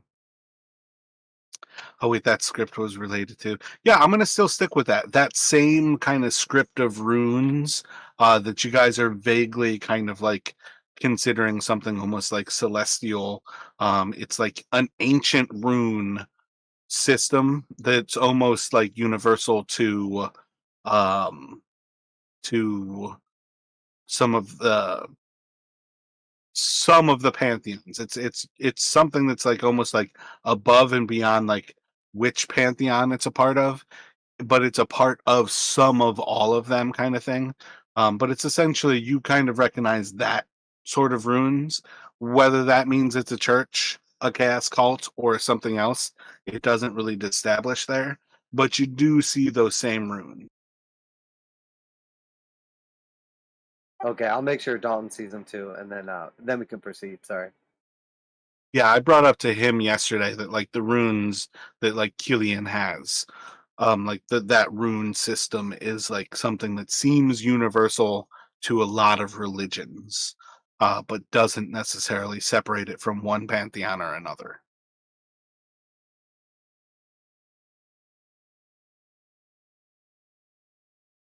So you guys can kind of head into this area as you like switch it up, Jinx in front, with the light on the staff. You eventually kind of come to a little bit more bloated of an area where you can basically see like there's a small entry that kind of like climbs up some like not necessarily stairs, but effectively like natural stairring into like a kind of finished stone room that about the size of a humanoid's body, like a normal human body, has been broken through like the stone and brick. So you're like looking up closer to the level of the ground, but still would be underground, maybe 5 feet above you. And there's like this hole in this exposed brick. So you're like coming through the opposite side of what seems like a finished room, and there's a hole into it to your south. And then to your east, there's a small tunnel, same size you've been kind of pushing through, like shoulder width and about 5.5 feet tall, that leads like to the west or straight ahead of you. But you've got like left through that kind of hole in the room or straight ahead to the west, that is like continuing in the tunnel.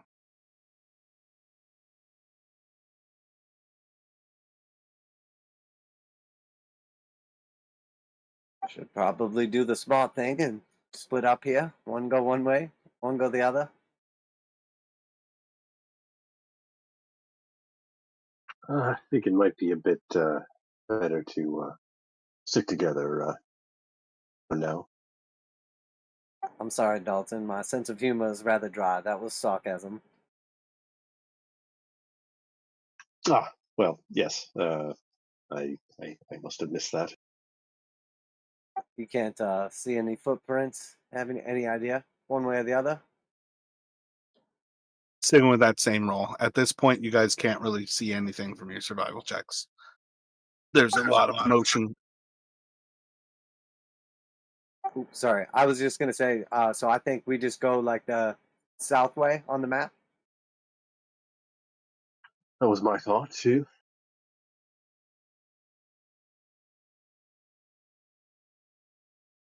Right behind you. Gotcha. So as you kind of like move up and to the south, you're kind of like walking up this. Basically, it's like the fallen out like layers of kind of some of the bricks, some of the dirt.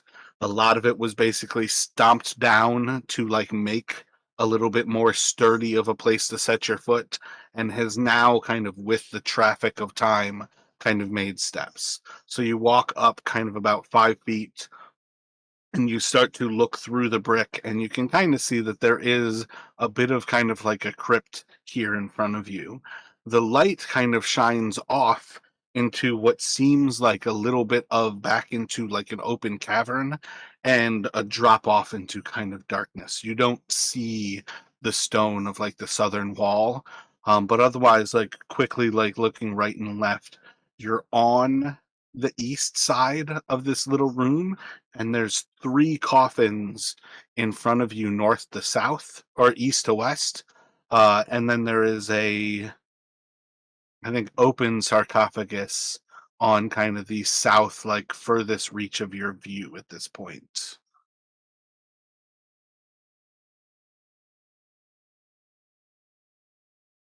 The Dalton's gonna kind of like he'll tap Jinx on the shoulder. He'll kind of nod towards the what looks to be the open sarcophagus, and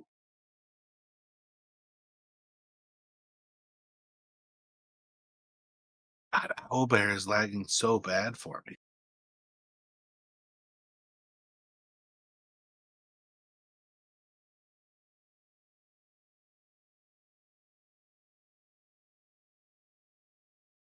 Overall, I've been pretty pleased with Owlbear, and I like how quickly they've like implemented changes and fixes and stuff. So hopefully, it's just like because you just said they launched a new edition.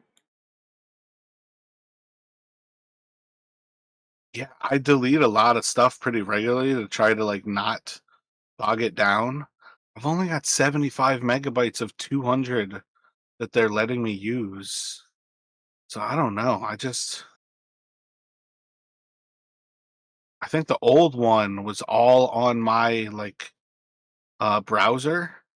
So cleaning the browser helped when it got laggy, but I'll have to check in the future, but I'm having a hard time revealing this um because of the lag.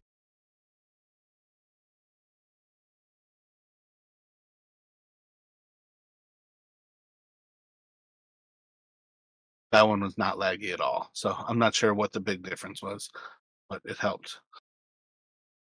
And so when we're kind of coming out of the tunnel is like more of like a hand dug type thing, and now we're in more of like a like normal room. You can still spot like on the southern side of this room, it kind of goes back to something a little closer to like a tunnel or a cavern. Whereas like the other one was a little bit more like clearly dug, not necessarily finished. This you're getting into a room that is like floored with stone and then like finished with like a brick and like kind of a ceiling. So it's not that it was hand dug, it's just not necessarily like a finished level of digging. Whereas this room specifically seems like a finished moment before it's like back to like open cavern, including once you step in, you see a little bit more that it just kind of returns to like this unfinished cavern.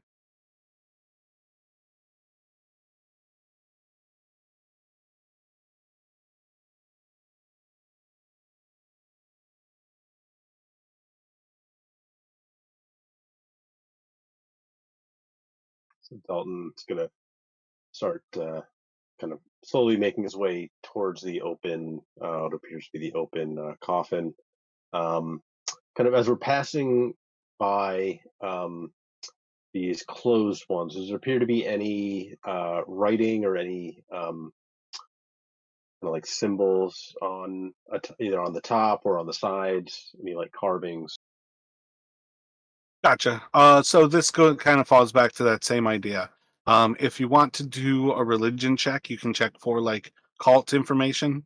If you want to do just a perception to see what it is that you can see, that'll be a different option. Yeah, I think just perception at this point, because he's not looking for anything in particular, like any particular symbols. More just wants to kind of see if there's any. Gotcha.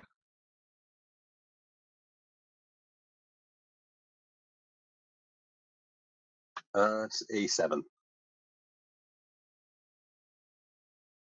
I think you can see signs of some of the writing that was once on these sarcophagi. I think more than anything, you'll see that these sarcophagi are quite old, and what writing remains is sparse, and there's very little definition between like the carved down into the stone and like the top of the stone now. It's almost been like worn away with time. Gotcha. Okay. But otherwise, you were approaching the open casket, the open sarcophagus. What is Jinx doing as he kind of approaches further?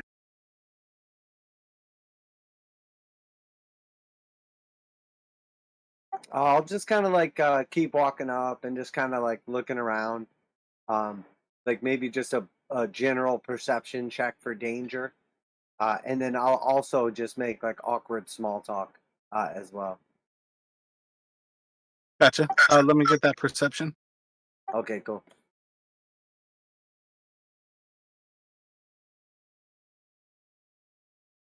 It's a 9 total perception. And I'll just say to Dalton, Dalton, you never did tell me or never did ask, what'd you spend all your money on?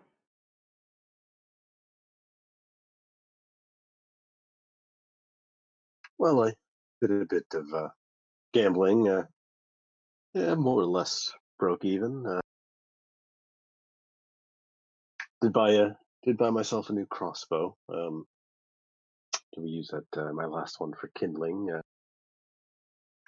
But I'm trying to be a bit better about saving as well. Good for you. And from one gambler to another. You mean you about broke even or you broke even broke even? I might have left with slightly lighter pockets than I went in. You didn't get blown out though. No, no, no, no, nothing like it. Nothing I couldn't afford to lose, thankfully. Good for you. Good for you.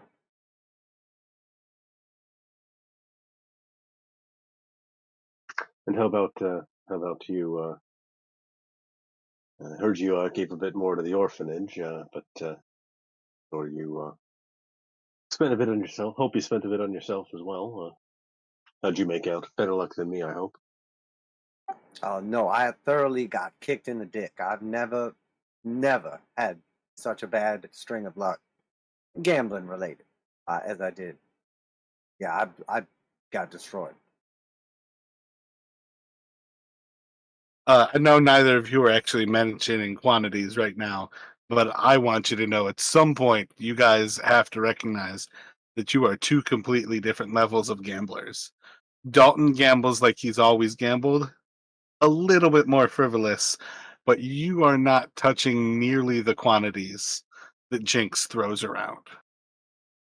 Oh yeah, I've been there for a couple downtime sessions, and yeah, I'm well aware that Yeah, Jinx is you were far like more. quite frivolous at 100 gold with like your big bet, and I'm like, I think Jinx's first bet was like 250, and then he's like, oh, I need to one up that with like 350, and then it was like another one for like 500. I'm like, damn. Dude, it Yeah, was so funny too because I couldn't even roll like over like a single digit. It was like 7, 6, 8. I'm like, this is terrible. Yeah, I feel like Dalton when he first kind of started out, he was very much like that, but it was also partially because he never had any money. And then but I think like given all that's happened to him, being like essentially enslaved and just rescued at the last minute, made him a little bit more cautious.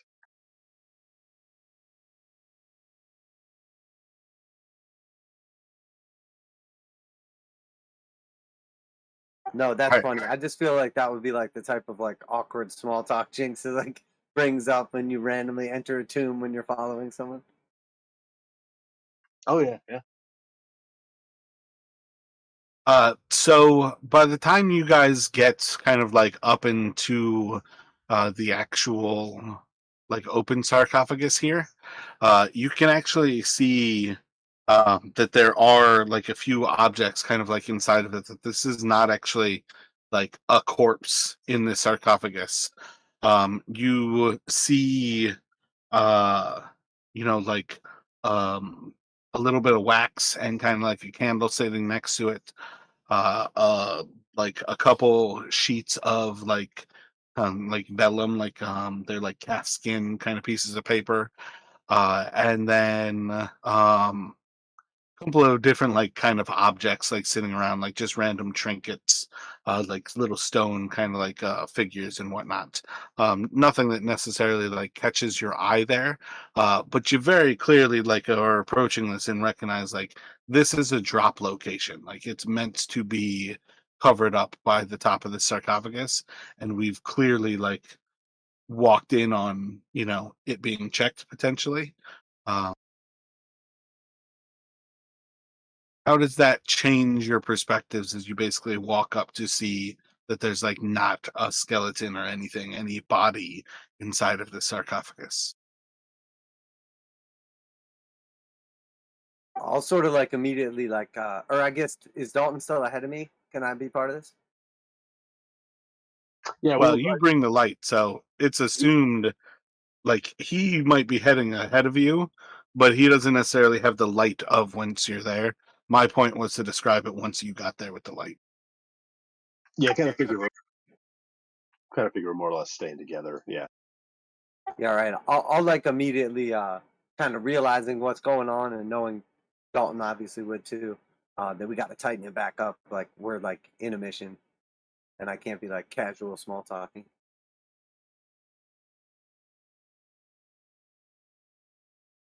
Looks fresh, like somebody was just here. I wonder if that's our boy.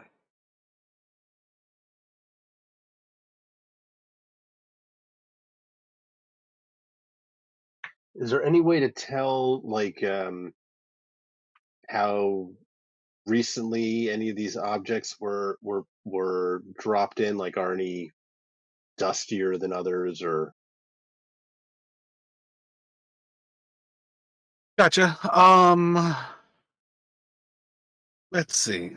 I feel like, as always, like perception is an easy kind of thing, but it's very general as to what it's ever going to come with. I want to say maybe insight could be kind of like really looking closer, trying not to necessarily um, like disturb things, but almost like closely and slowly lift the top piece of vellum and maybe like blow the like dust off of it. You know what I mean? Like it's a little bit more investigative about how you approach things.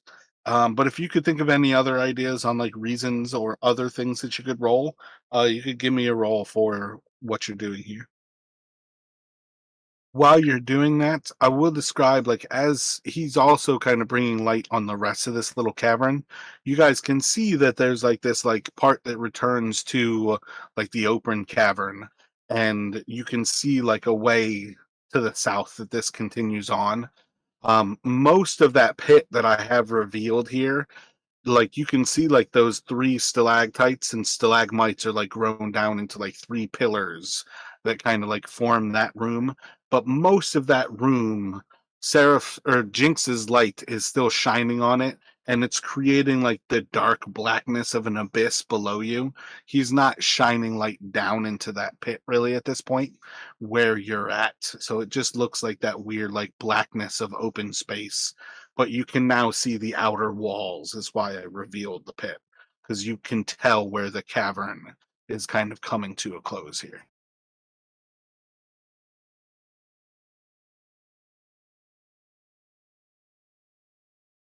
Okay. Yeah, I think Dalton will he won't want to like just like you said disturb the kind of the placement as best he can avoid it. But he will want to probably take a little bit closer look and maybe yeah, like maybe like just like kind of like brush his hands against to see if like there's dust or um Gotcha. maybe So be a little bit more investigative on how you take a look at it. yeah, like he'll try to like essentially like when he's done have things kind of where they were, but he'll definitely be kind of touching them a bit.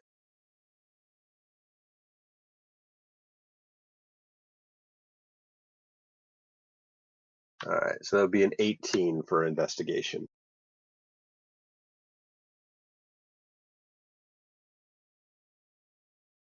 Gotcha. So you can't really spot much signs of like time on many of these things. But when you do kind of lift that like top piece of vellum to like take a look to see like if it's dusty, or like, looking again for those signs of these things being just as ancient as the rest of this room seems, you can see that like this vellum is in here because somebody's writing messages. And this seems to be the piece that was used right behind the last message.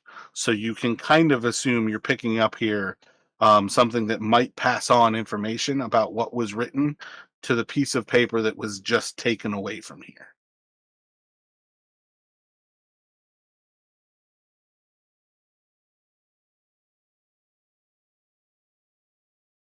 Gotcha.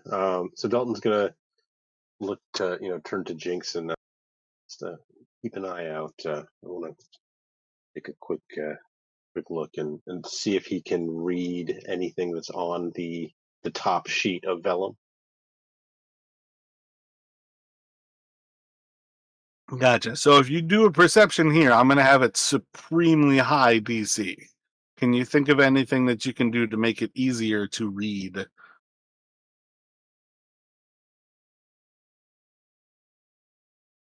Um,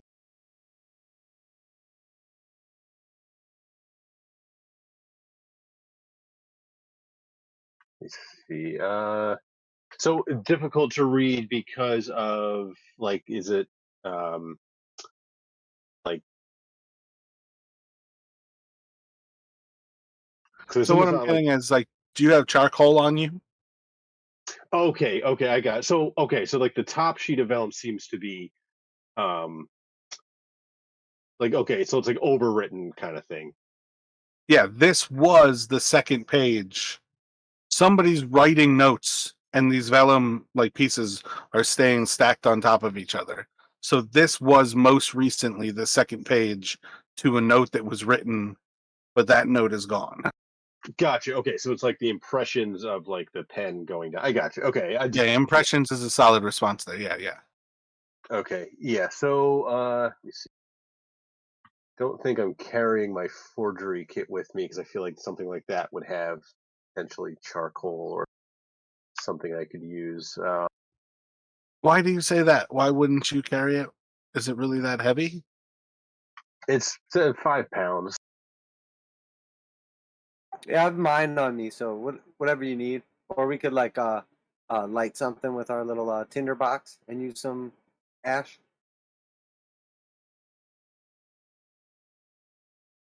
Gotcha. So you say light something with your tinder box. There is a candle sitting there in this thing as well, like a wax candle.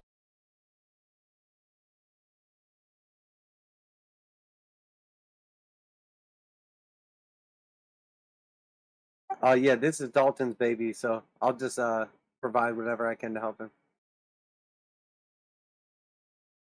Yeah, so like, forgery kit has wax, it has, pens and inks, it has leaf for doing like silver and gold leafing. There's a few different things that you could apply to it. But what do you think is the way that you're gonna go for? You want to like burn a piece of paper and like rub off the charcoal, like to do a rubbing like that. What are you thinking is the best way to do that? Yeah, maybe if I could get some,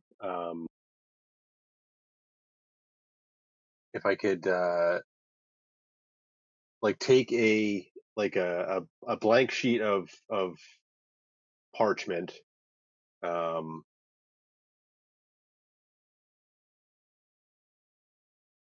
and then just have some like ashes. I could try to kind of like essentially smear them into the impressions,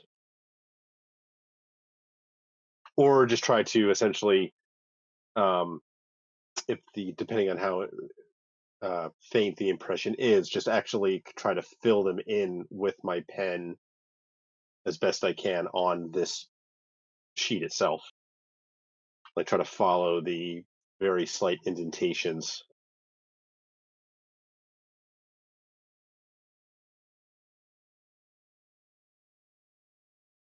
All right, so I could see maybe the charcoal, just like using the char of the parchment as being, just like a kind of forgery kit roll.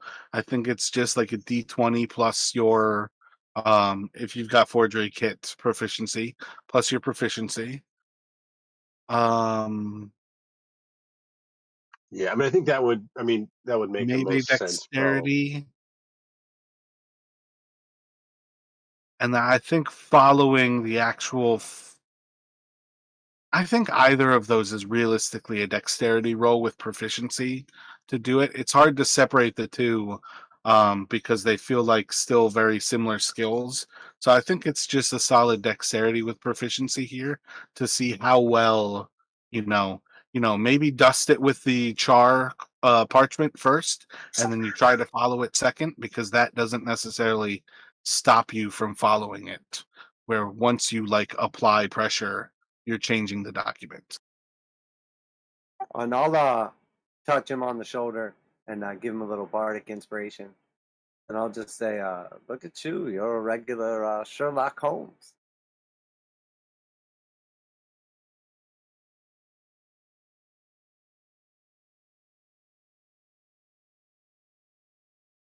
Yeah. So I think, yeah, I think it makes sense. To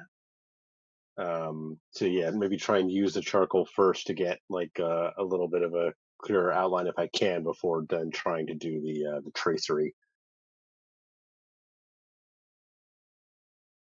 And he'll kind of nod at Jinx and appreciatively, as he feels a little bit more competent, from his bolstering words.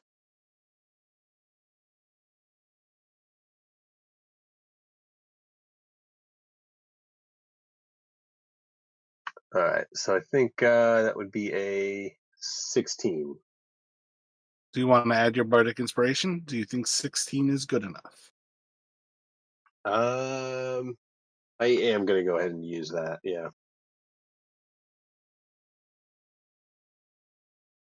All right, 19 then. Gotcha. So with your first kind of dusting here, you can clearly see that there's kind of like multiple different places where like the char is kind of sticking and you're getting like possibly different bits from different messages. So none of it's explicit, like very super clear. It's not like just going up to like a tombstone and doing like a rubbing kind of that way, where you're able to apply a lot of pressure and there's only one message to be seen. So your initial thing is definitely picking up like there are multiple things here.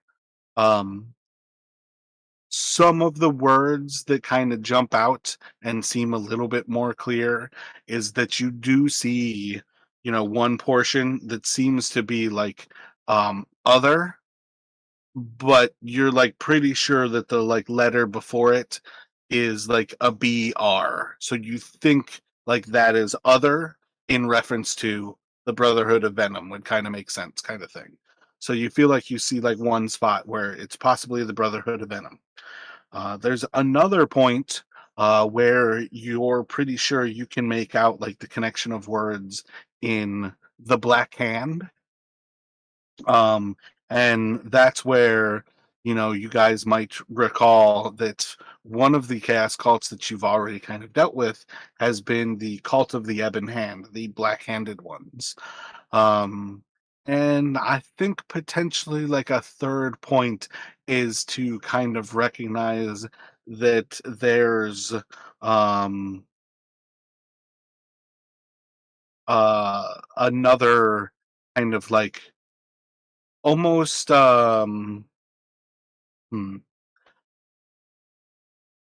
kind of like a reference of like a joining of like a kind of like coming together, and you can kind of see that it's almost referenced as if this has happened like recently here and this is happening again, so it's like another kind of like not like marriage, but again, like kind of coming together and joining. So I would say those are kind of like the three key things that you can pick up out of it.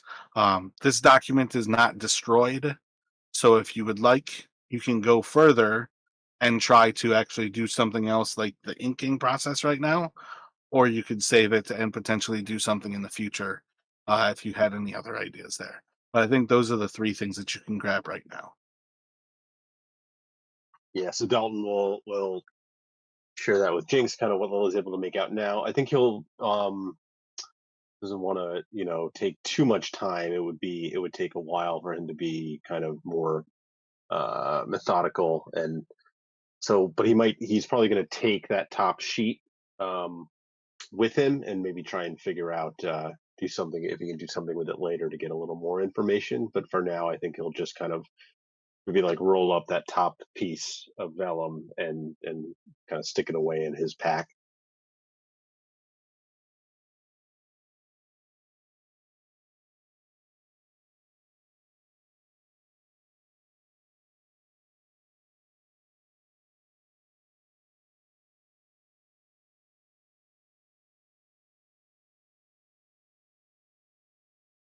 So you followed this guy into this little crypt. You found a little drop point, like a geocache, and you found like a little message from it.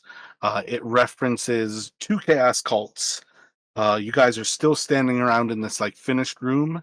There was the kind of place that you could have gone back behind you that you skipped, and a place to the south of you that you could continue on, potentially also looking into what the rest of this cavern kind of holds in the darkness kind of below you.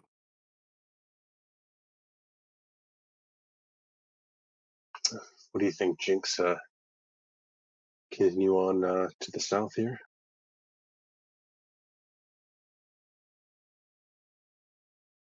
I honestly have no idea. I mean, I would think this is the obvious way, but found a drop point, which is probably where somebody would come if they were coming down here. So I would imagine keep going, yeah? Yeah, I think that makes sense. I imagine there's probably a few different exits from this place. I'm sure they picked it for a reason.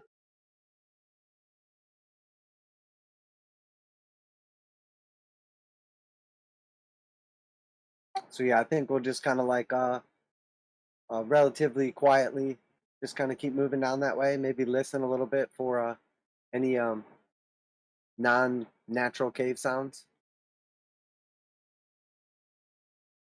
Gotcha. Let me get a perception from the two of you. Actually, what are your passive perceptions? I have 13. Same. Gotcha.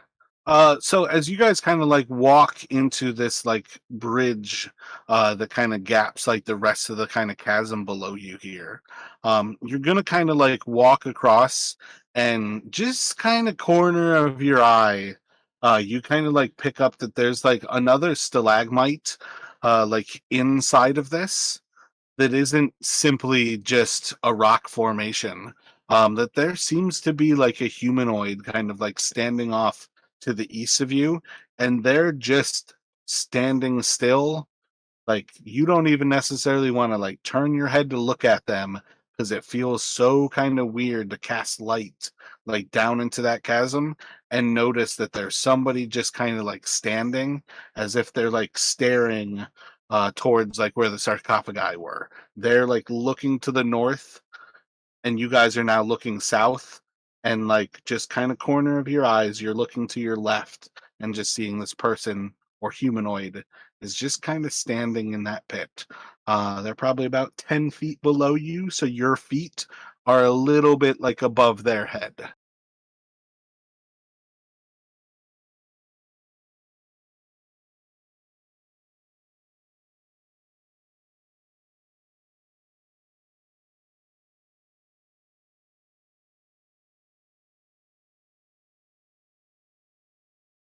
And how far away from us is this? There may be about like what 20 feet or so. They're closer to like the edge of where your light is like well shining on them.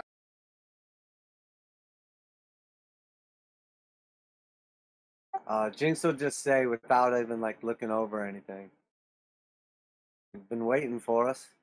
Here we are.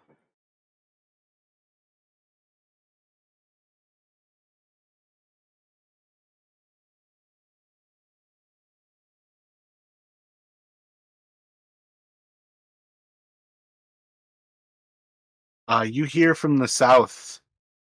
Why are you following me?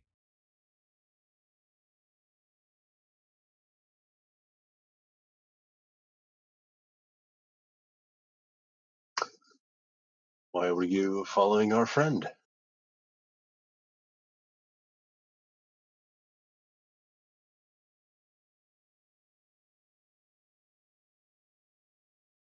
You followed me for following her?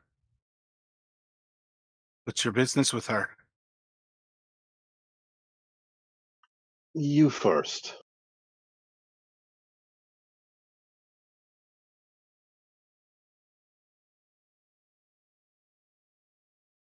You just hear silence.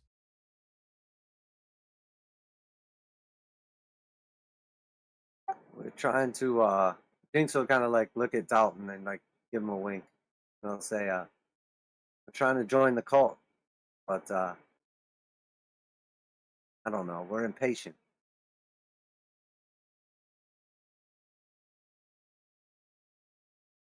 Impatience isn't good for your health.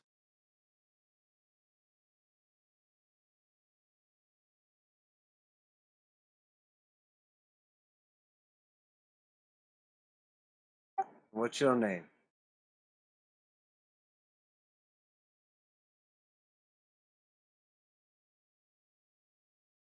Names mean so little. What's your name?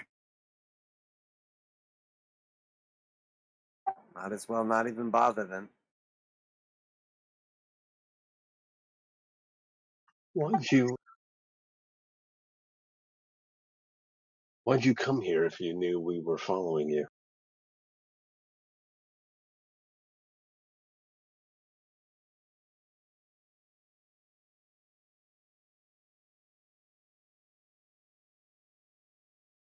Why do any of us do anything? Perhaps I needed to accomplish what I needed to accomplish, and I wanted to see what I wanted to see. Perhaps it was a bad choice regardless. I don't know, but I had to.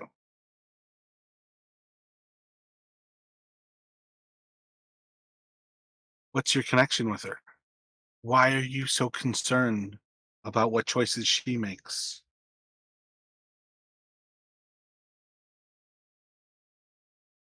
She's a friend. She's our connection.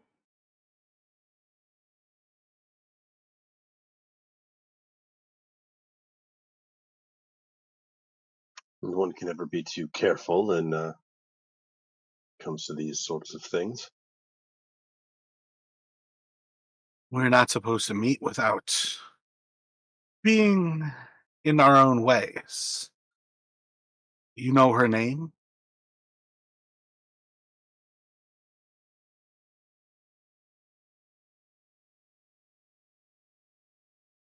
Thought the cult didn't use names. We also don't normally meet out in public. Well, these are unusual times, are they not? They are indeed unusual indeed to meet in public. But what's the deal? You knew we were following you. Why'd you lead us here?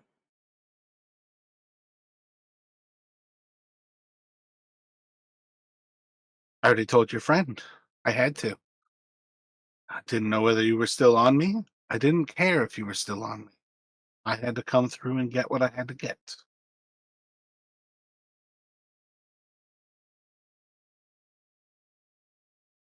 So, what'd you get? It's no concern of yours.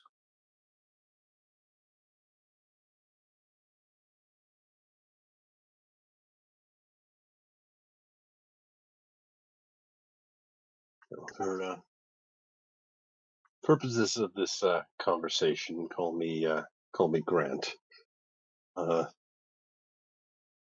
as as I said, we're friends of you know, Curafin.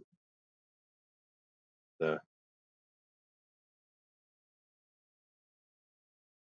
well, as my friend here said, we're a bit new, so not really sure how everything works. We just wanted to confirm there wasn't any danger to her, and then well, I suppose curiosity, simple curiosity after that, led us to continue.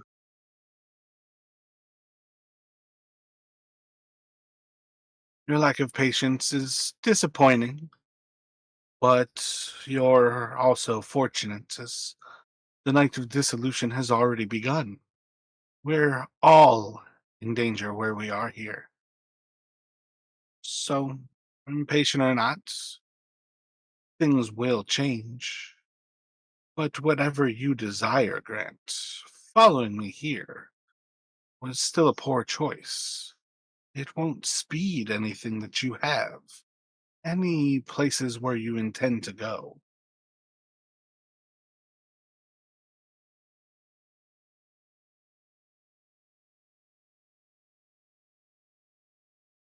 How much longer do we have exactly before the night of dissolution? I mean, I've heard a little bit about it, but All signs point to it has begun. Whether it is now, today, tomorrow, it's for none of us to know for sure. But the foundations of the world shake. Old Town is already crumbling. It has begun. Everything is cracking. The Dark Ones, the Chaos Gods, they're coming for us all. I'll look over at Dalton and do like one of those like oops, like that was like totally us. And then I'll say to the guy, so it's more of like a figurative night. It's like a process. It's not like literally one night. It happens like a big event. It's like a series of smaller rumblings and crumblings and whatnot.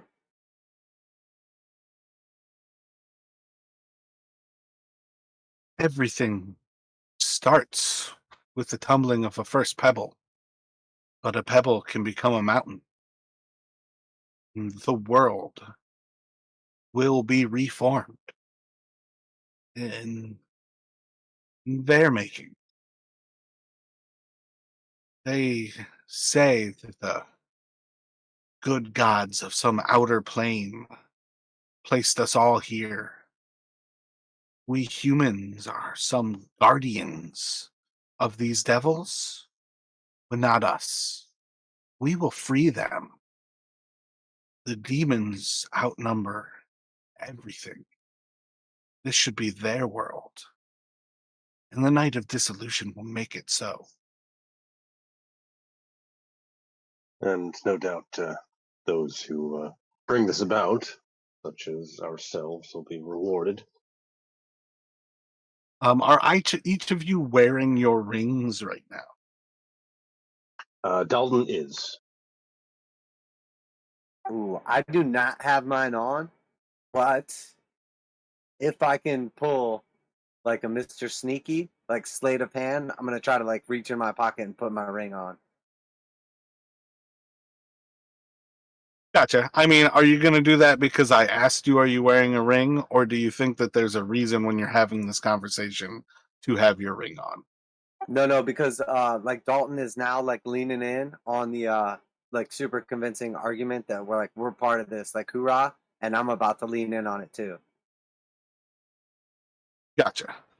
So my general point in asking is because like the next like it doesn't matter where any of us stand. But for some of us we may find favor with those who we serve. It's important to know where your interests lie. You don't have to.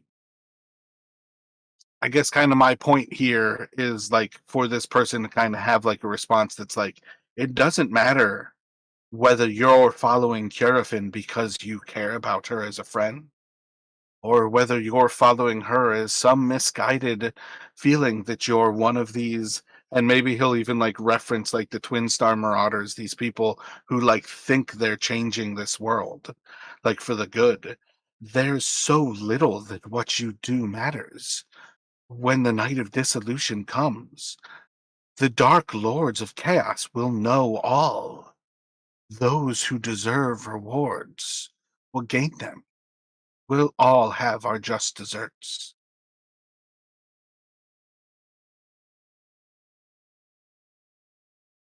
Oh yeah, hell yeah, man. I couldn't agree with you more. We're all about that demon shit, you know. And we'll like flash the rings, and then I'll ask him just out of curiosity. I mean, I know the night of dissolution is coming and everything. Is there any particular thing that like we have to be worried about that could stop this from going down? Like,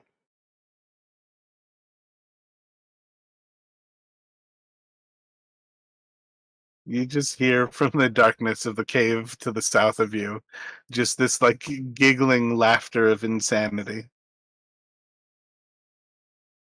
so we don't have to worry about the barbarian horde or anything like that. Like the demons, like, I mean, we're on the winning side of this, right?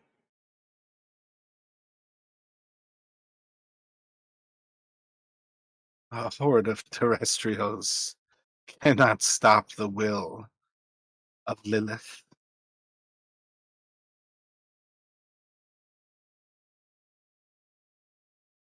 All right, Jinx is like shaking his head up and down. All right, well, hell yeah, man. Right, Dalton? Of course. Of course.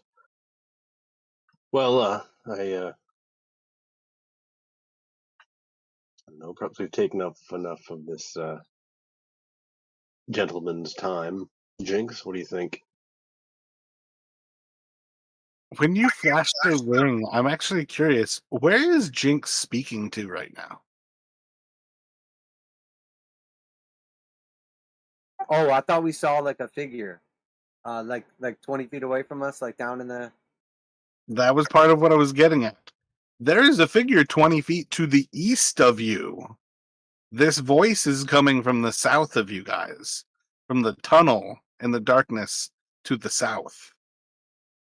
Oh, okay. Well, I guess I never really looked over at the figure before I said, so I would have been, I guess, like speaking forward, and then the voice answered from forward, but I would have been expecting it from the east. So yeah, I guess I would have just stayed talking to the person from the east and just been aware of the figure, maybe, I guess. The figure is to your east, the voice is to your south. Yeah, I guess I would have like started talking to the south, not looking at the figure, but just talking, and then not expecting the response to come from the south, but it coming from the response would have just kept having the conversation to the south. Okay. So still, like, you guys are still like mildly aware of this figure to the east of you that's just standing still this entire time. Still, it is kind of staring towards the north. You have like the least bit of light is kind of casting on this thing. So it's little else to you at this point than just like a humanoid figure that seems to be just holding still right there. Um,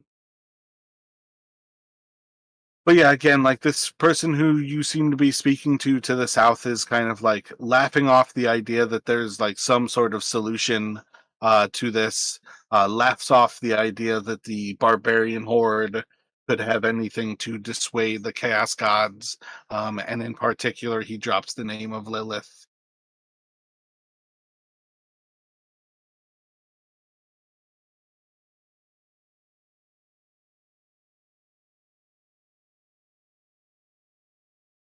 Do you all have any other thoughts for him? Are you going to try to rush into the cavern to the south to see if you can like get to them? Are you going to kind of like try to leave this like amicable and kind of like go your separate ways?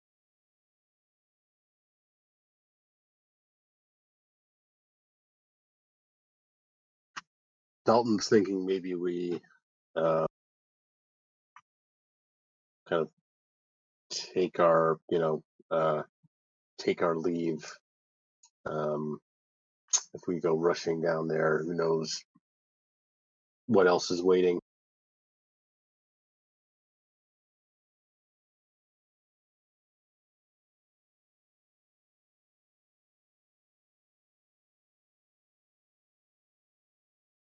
But he'll look towards Jinx, and between this one and that sister yesterday, I've had just about my share of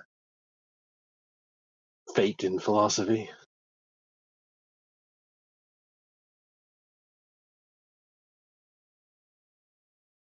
Sure. I mean, all hail the demons and shit, right? I mean, that's what we're here for. So I guess if they're not going to bring us in and they don't want to tell us what they're down here doing, guess we just leave then.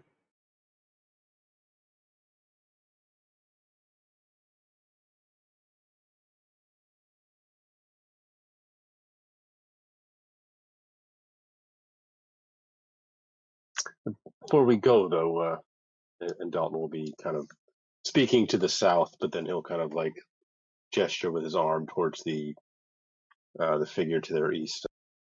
With your silent friend over there. Bit creepy, no?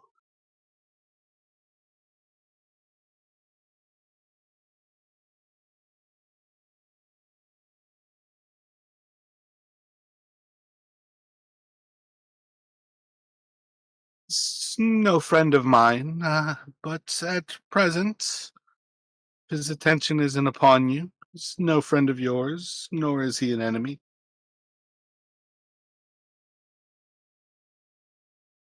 Dalton will kind of tilt his head at that and glance to Jinx and just kind of raise his eyebrows like, I don't know what to make of that.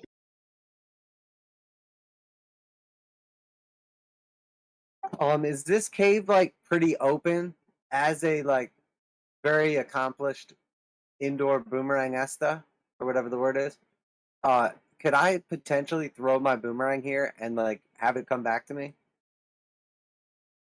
Um, I'd say probably like if you rolled a 1 through a 5 on a d20, it would hit something and you would lose it. Like it wouldn't return.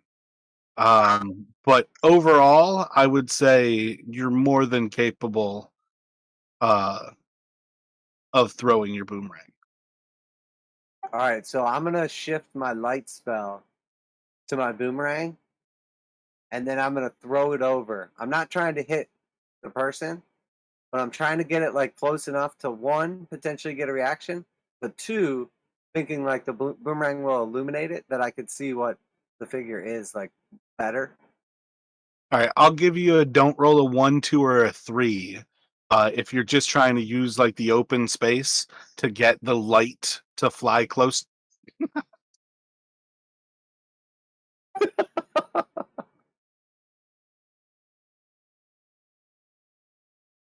Roll another attack with your boomerang for me.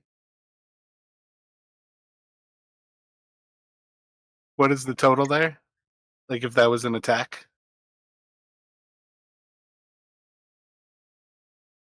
+6, so 16 total. So when you like throw the boomerang, clearly intending to just do a flyby to shed some light on whatever this figure is over here, you throw it out and it like starts at too high of an angle, and you immediately are like, fuck, that's not going well. The boomerang starts to like come back across where it would be doing a flyover. It's now like arcing down towards this thing, and you clip right across the skull of this skeletal figure that is standing in this pit beneath you guys, about 20 feet away. I need you to roll for damage, please.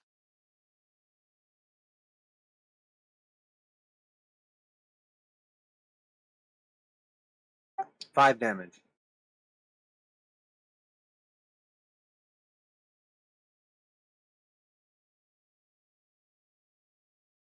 I'll just look at Dalton and say, oops. Oops is also time for. Can you two roll initiative for me?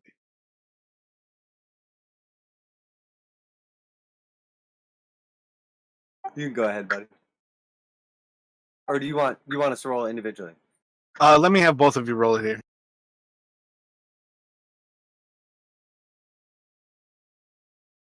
Be a 23 for Dalton.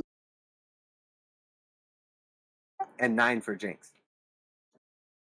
Dalton just kind of like looks towards Jinx and like, that what you were aiming for? Oh, I was just trying to get a better view. I was trying to do a flyby.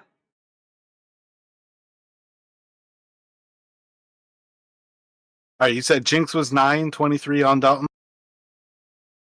Yep.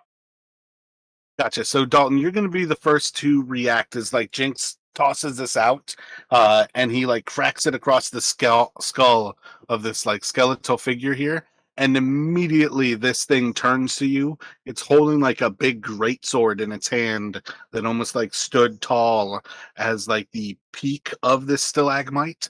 But now that you see what it is like in true, you see as it kind of like turns to you, and it's immediately starting to march up to you guys, and you're seeing as it like inclines up, it's almost like walking up the wall to its side, like its feet are like grasping into the side of the wall as it like claws its way up. So it's like climbing out of this pit as it's walking towards you guys along that like northern wall of the pit. But it is going to get to you guys in a few moments here, and it is up to you to decide what you do, as apparently you are now enemies and it has your attention.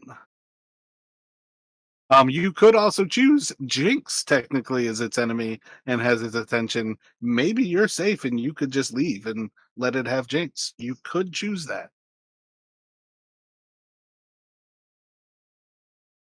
So Dalton, well, they came in together, so he's thinking Skeleton's probably not going to make it too fine a distinction. So Dalton is going to he's going to start kind of like backing up as he sees the skeleton turn, but he's going to um, pull out and quickly load a bolt into his. Oh wait, it's about 10 feet below us. You said right? I mean, it's climbing its way out though. Like it's below you a little bit, but it's also going to make its way out. Right. Okay. Yeah. Okay. I was just thinking for distance, so I need to make sure I want to be a little. So Oh he'll like yeah, kind of. again, Gygax had no sense of the Pythagorean theorem. It is purely the like 20 or whatever feet away from you. What do I have it here? I dropped it 35 feet on the map. I already knew where I wanted it to be. So the distance I was giving you guys is an estimation anyways. So it's whatever that is. It looks like it's like 35 feet from you. Okay. Yeah. So he'll kind of step over a little closer to like the top of the incline to get a little bit of a better. How? Sorry, Jinx. How? What's the range on light?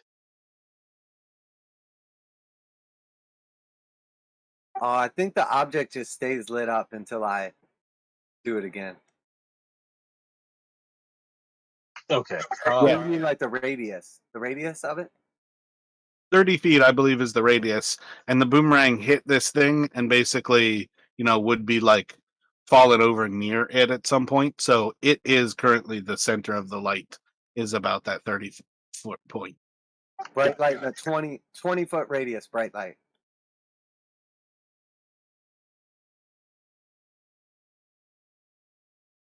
And then it's dim for 20 after that. Okay, so it might still be in dim light then for me. Well, no, the source of the light is the boomerang that hit it, and it didn't return to Justin, like to Jinx. So the source of the light is currently at the base of this thing's feet. You guys are actually in the dim light, away from that source. Oh, okay, but it's in bright light. So okay, gotcha. Yeah. So sorry, Dalton is going to, yeah, kind of like hurriedly draws out his new hand crossbow and is going to load and fire a bolt at the skeleton.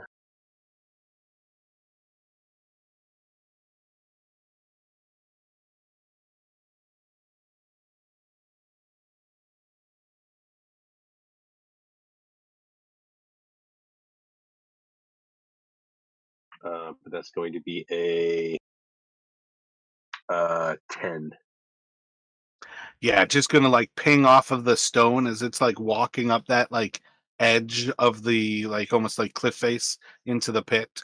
You just like clip off of the stone and just kind of like deflects into that little like under croft pit. Yep. And then he kind of fires and then backs away again. Kind of lets out mutters a little curse as he clearly misses, and that is his turn.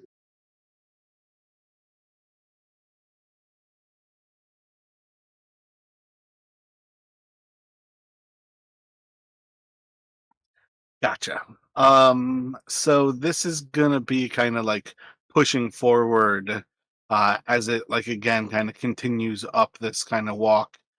It doesn't really move towards you with like any sort of like run or why can't I pick?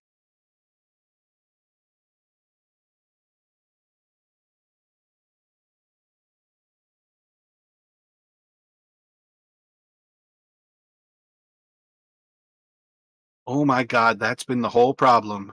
Because they reset Owlbear Rodeo, it reset the Brave Shields, and Brave Shields is still problematic with Owlbear Rodeo. That was it the whole time. That's probably going to solve all of my issues. So yeah, it just kind of like walks up and out of the area. I think it's just able to get to Jinx. It was just at 35 feet, or just at 30.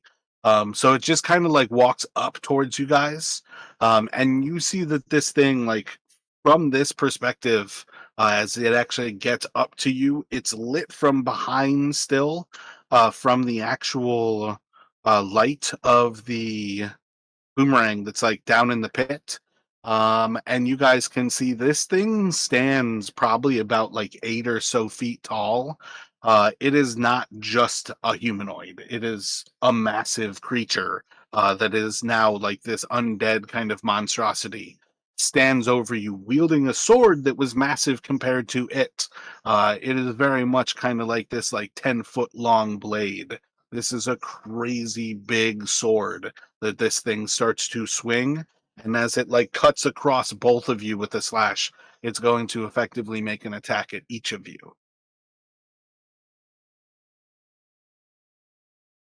Don't tell us the result. Gotcha. First one's going to be against Dalton. Second one is going to be against Jinx. So the first is it's a 14. It's a 15 towards Dalton, and then a 14 towards Jinx.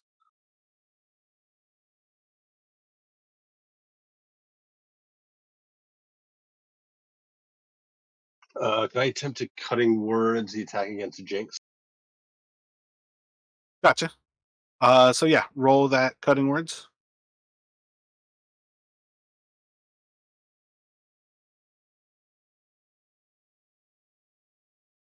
Gotcha. So that's an 8. And I'm gonna use my reaction for a silvery barbs for the other attack. Gotcha. What is are your ACs right now? 14 on Jinx and 15 on Dalton. Yep, that's right for me. Yep, 15 for Dalton.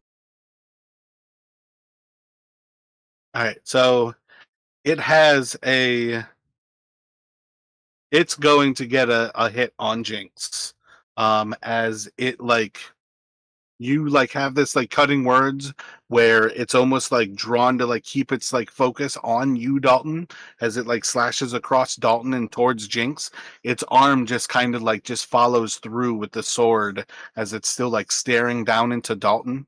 I should actually roll his before I do this description, so let's get that re-roll. Is a 2. So yeah, it just kind of like misses you as you like use your cutting words and like distract it as you're like able to like duck down. It's slashing across at this like even level, but like right at the point where it like lets the sword kind of like stop on its full like slash across you, you see as it like digs into Jinx, and like the blood just kind of lets from like the north and like above and below the blade as it like extends its arm just deep enough that the blade's cutting into Jinx. It is going to deal a total of 10 damage to Jinx as that blade kind of like pierces into his flesh, and it's staring towards Dalton still. So theoretically, Dalton, you have advantage. Oh wait, with Silvery Barbs, do you choose anybody? Like you can give it to yourself, right?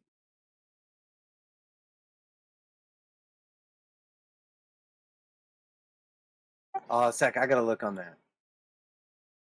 I'm pretty sure you could give it to yourself, but you're next up on initiative, and whoever you would like to give Silvery Barbs to is up to you.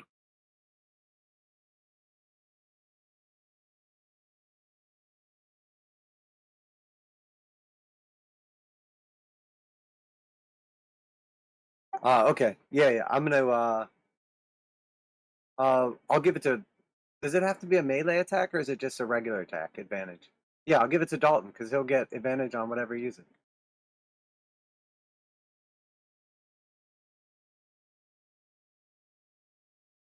So then it's up to you. What would you like to do here? So I am going to do vicious mockery on him, and I'm going to say, I mean, the least you could have done was brought the damn boomerang with you, and I'm gonna vicious mockery it, and then I'm gonna start going down to get the boomerang.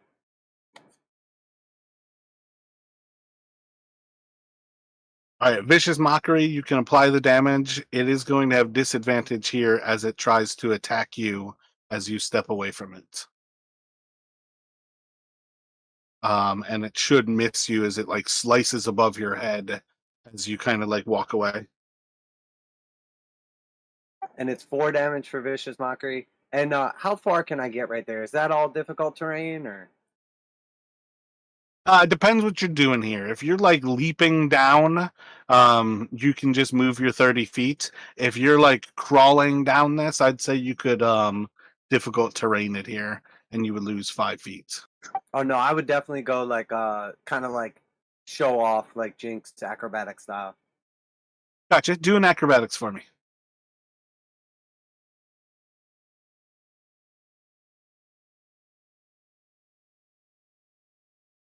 What's your modifier on that? 19 total. Gotcha. You like watched it walking out of here. You had a solid sense of like what that like wall out of it kind of works as. So you're able to kind of like leap down and basically like using the actual like force of the wall, like is a little bit of like the centrifugal force of the curve to get yourself down. You can move your full 30 feet with no movement loss and no like tumbling from taking like damage from leaping down there.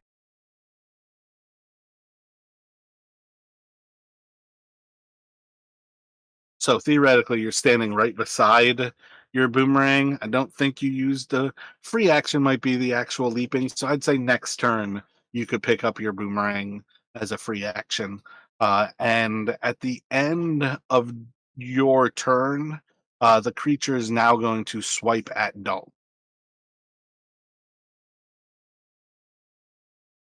That's a 8. It is going to just kind of like glancing off of your armor. You wearing leather armor? Studded leather? Studded leather, yeah. Yeah, you almost hear like the ping of it hitting one of those like metal rings that are kind of like just put into your armor to add that little bit of extra. And you just hear like the ping of this. Like any more, this thing would have hit you. Any less, this thing, would have just been any more, it would have hit you. But yeah, it's just going to glance off of you as it strikes into you, and that'll take us to Dalton. Gotcha. So Dalton, seeing Jinx leap down, figuring he's going for the boomerang, is going to call out maybe a little nervously, you could hurry a bit, that'd be great. But essentially he's going to, with a bonus action, he's going to give Jinx Bardic Inspiration.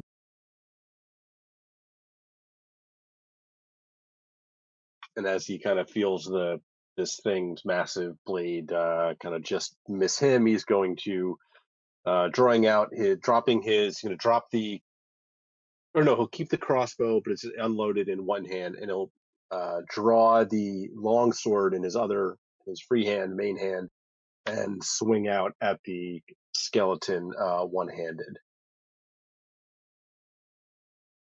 Gotcha. And that's the Anarctic blade. Anarchic. Yes. All right, yeah. So you'll do the extra damage. My bad. I got distracted. Um, the first thing you did was you were inspiring Jinx, and then you were attacking with the Anarchic blade, right? Yes. Gotcha. What was that roll to hit there? What was your total? So that will be a 20 to hit. Solid strike into this thing. You do notice it has like some metal kind of like coating, like it's got like a metal kind of shirt on, like a chain shirt. But otherwise, like vastly, this thing is just like unarmored pieces of a skeletal figure. Okay. So that's 8, or no, sorry, 12 regular damage. And then you said it did get the extra against lawful creature? Yep. Well, it's also yeah. Oh yeah, that one in specific is lawful celestial dragon fiends and undead. But yes, this is I'm gonna stick with this is like essentially a lawfully evil creature. It obeys the laws of its like undeath. That's why it like protects specifically. If you guys had done some different things around the sarcophagi, it might have attacked you before you attacked it. But I feel like the way I designed it, it is 100% lawful here how it acts. So Gotcha. total Okay. damage. All right, so 12 slashing plus 7 psychic. All right, excellent. Let's see. I think, yeah, I think here, it's going to. I think it's going to attack you, Dalton. Move to Jinx and attack Jinx as well. Um, Can I use my inspiration to give it disadvantage on its attack against me? gotcha. Um,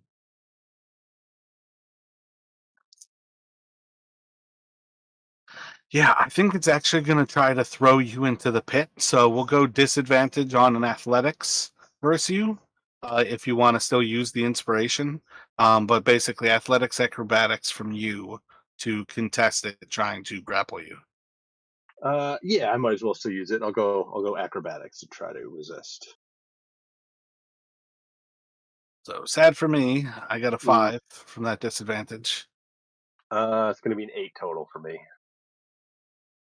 I rolled very low as well. Fucking sucks ass. Meets beats. That is what I have as well as an 8. So yeah, it tries to grapple you. It is going to fail as it basically like grabs into like a piece of your like shirt, and it goes to like wrench you forward, like pulling at your collar, and it goes to like throw you down as it jumps into the pit behind, like as if it were gonna slam you into the ground with all the force of it jumping down. Just tears your shirt free. You have the opportunity to attack it as it's leaping away from you, but it is otherwise moving towards Jinx. Yeah, I kind of like spin away, and like as it tries to grab me, as I see it moving towards Jinx, yeah, I will go ahead and slash out at it. But that will miss with I think it's a 7 to hit. Gotcha. And then Jinx, I'm attacking you with a 5 rolled. If you wanted a cutting words or anything, but that's the rolled result is the 5. I will let it ride. Gotcha. Yep. That ends up just kind of like going wide as it like slams into the stone, like swinging across towards you. It like reflects over your head and just goes high as you are probably like going to like bend over to grab your boomerang off the ground. It just swings like right over your head with a whoosh. But it will go to Jinx. So I'm gonna use my free action to pick up my boomerang then, and then I'm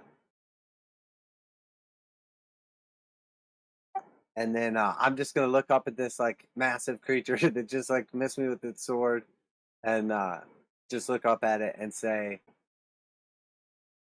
I'd rather not play with you right now. You're not looking like you're gonna be hitting anything else. And I'm gonna do Bane on it.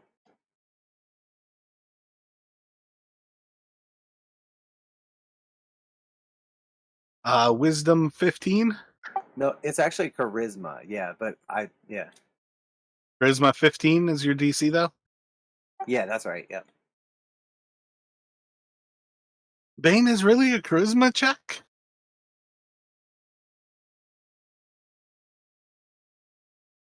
Double checking. Yeah, Bane is charisma. Yep. You The dirty vicious bastard. mockery is wisdom. That's probably why you're thinking. You dirty bastard. It's wisdom with a 16 rolled is 15. It's charisma with a 16 rolled is a fail. So you do successfully bait it. Nice. Okay, and then I'm gonna try to like athletically get back up out of the pit again, and I'm gonna just move over to the right. Gotcha. So here's the thing, like it's definitely going to cost you a lot more to move out, yeah, from that point of view. Um, as you're climbing out, it is going to swing on you as you're doing it. But again, it is now baned.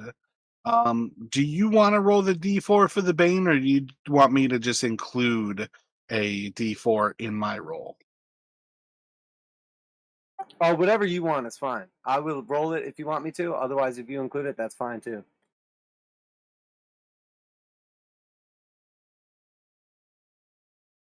I don't have a free. I don't have one set from them that's a Bane specifically, so I'm using Hexed to put over the creature because neither of you are warlocks. So I'll roll the D4 here. As it swings on you as you climb out. And it's got a solid 0. Do you want to make it re-roll at 0? I'll let it stick. You know, it's all about the great successes and the great failures. So with the dirty 0, I'm gonna let it go. Yeah, so as you like step out of there, it swings on you. At the end of your turn, it is going to um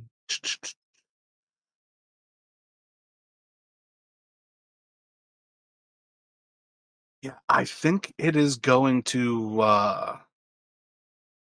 run out of the pit again. And it's gonna go for Dalton. So you just see like it as like it swings on Jinx. It's going to chase after you, Dalton, coming towards you to swing on you. But it will go to your turn here, Dalton. All right, so Dalton, as he sees it kind of coming up, is kind of readying himself, and he's going to go slashing down at it as it kind of reaches him.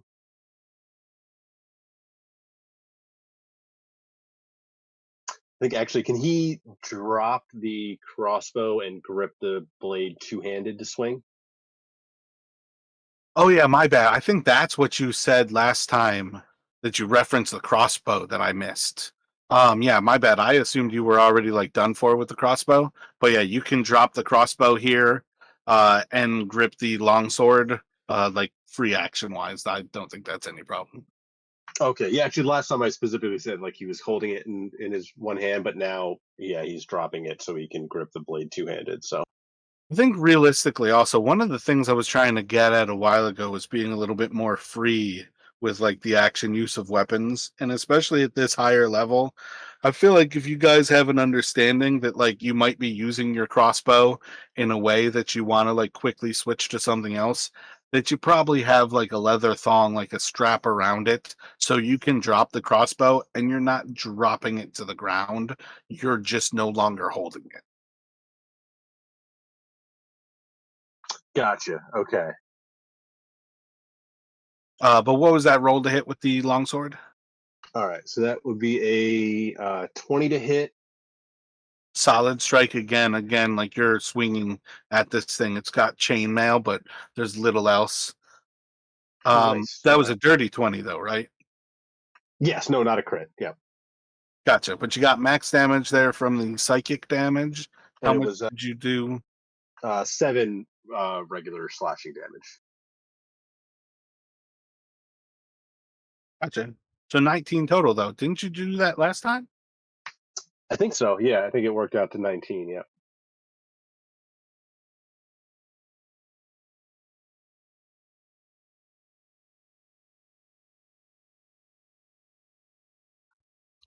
End of your turn. I think it is going to.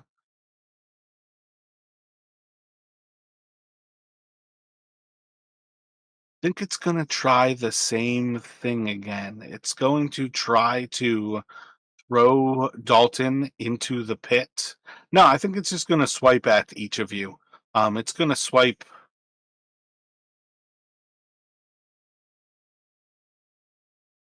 Yeah, it's going to swipe at each of you here. Going for an attack on Dalton.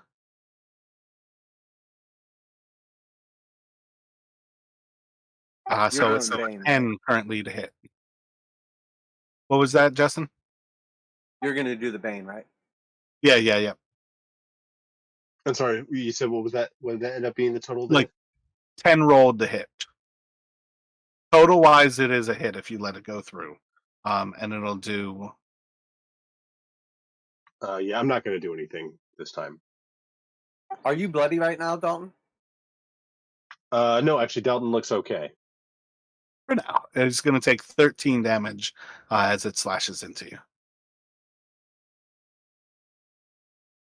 Yeah, I mean, he's recovered enough from the after the Pythoness house, and he looks a little bit hardier, today. But that definitely still hurt. And then as it slashes across you, it is going to step away as it like moves in to slash into Jinx with a Yep. So 9 to hit Jinx. and Dalton will slash out at it as it does that. Doing anything to a 9, Jinx? Yeah, my bad. Sorry, I'm gonna do a cutting words. Gotcha. Again, 9 is your magical number, as you've probably potentially noticed at that point. So using cutting words is effective because I think you naturally just do your minus. What was your roll to hit as it breaks away from you, Dalton? 23. Solid hit. How much damage total did you do? 17 total, 9 slashing, 8 psychic. Gotcha. You'll pretty much notice at this point that sword, the magical nature of the sword is definitely extremely damaging to this creature. It is no more like resistant to that than if you were cutting into, the bone of like a cow or something kind of thing, or like a pig. Um, Perfectly effective against this creature. But it is going to go then to Jinx. It's kind of like moved into you. What would you like to do?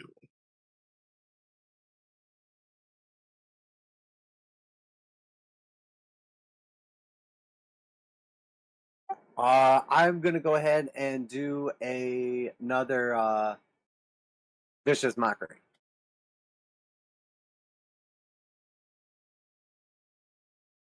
Wisdom 15.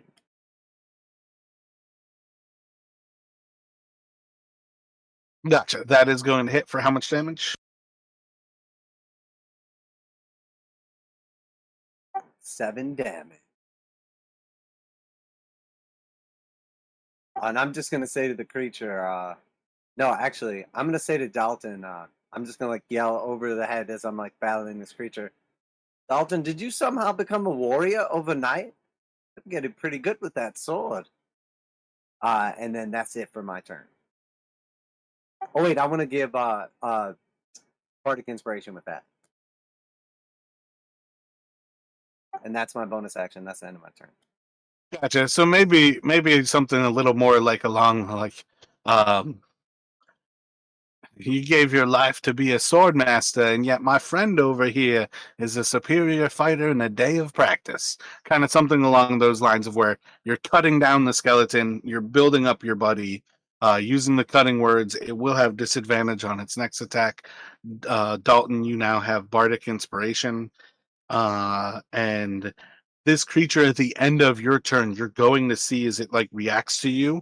It just like doesn't have muscles to like tense up its arms, but you see that like flex of when somebody's like tightening their like pectoral muscles, their arms like flex into like an omega sign, and you just see as this creature like just like flexes into you, and you just feel like the dropping of bane as this creature like flexes at you and breaks your magical control over it.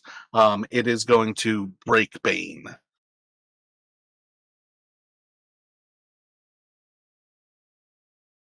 And that will take us to Dalton. Yeah, so Dalton is going to kind of rush over, sword waving. He's going to kind of in response to Jinx, like, oh, I have been practicing the last couple of days. I think it's mostly the blade though. But he will kind of slash out as he kind of rushes over.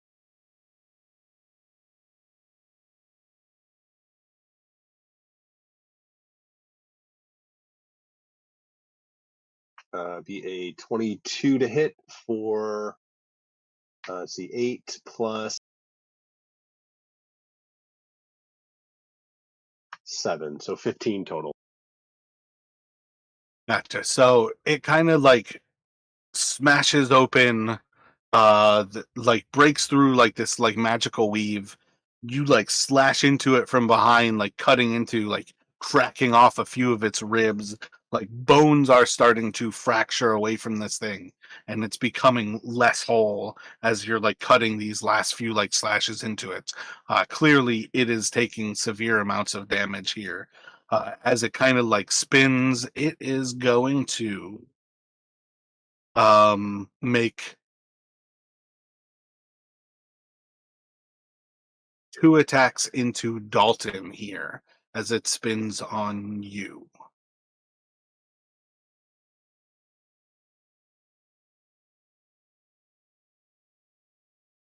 So the first one is a 17, second one is an 11.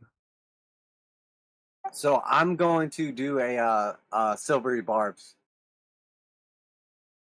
Gotcha. Do you want to do that to the 11 or to the 17? I feel like the 11 is the wiser one because you pretty much know the 17's going to hit. The 11 is the Oh, doubtful one. well, silvery barbs is the one where you roll a second die, right? All right, which one do you want a silvery barbs? Just tell me which one. Don't ignore me asking. I got you. I think I'm gonna go for. I don't want him to get hit by two of them. So I think the smart thing to do. I'll just reroll the higher one. Gotcha. So silvery barbs the first attack. Do you want to cutting words the second one? It just feels weird with two bards to have to ask these questions. But like, are you letting the 11 go? Yeah, I feel like it's a little much to try and do something about them. All right, so one will miss. The 11 is still a hit. It is still going to hit you for 5 damage as it slashes into you. But just kind of like smashes into like the sarcophagus lid with the first attack, and the second attack it brings like down from above and just directly into you. Just kind of like cutting across your leather and into part of your flesh as it like jams it down towards the ground. It's almost like standing right now as if it's like holding the blade as like a steadying like third leg, like a third point to the ground. And it will go to Jinx.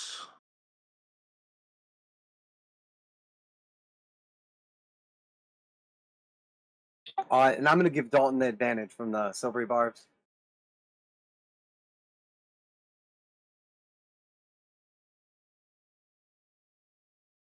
And then I'm gonna do. I'm gonna try to do another. Oh my gosh, another vicious mockery to it. And I'm just gonna say, I don't even know why you're fighting us. We're not your enemies. I didn't mean to hit you with the stupid boomerang.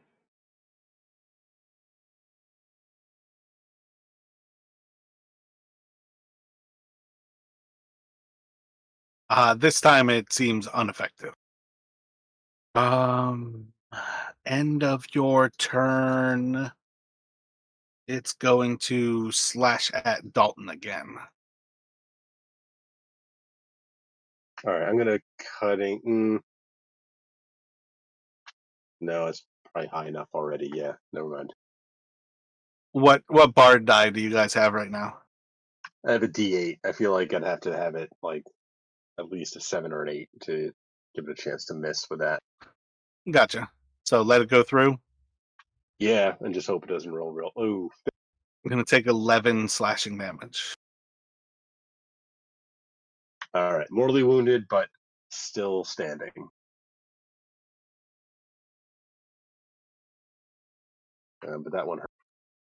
And that will take it to your turn. Yeah, so Dalton kind of reeling from that blow, but he is, he knows he's able to hurt this thing. He's going to press his attack. The bigger they are, harder they fall. So fall already. So he'll go ahead and use a advantage from silvery barbs as he slashes out.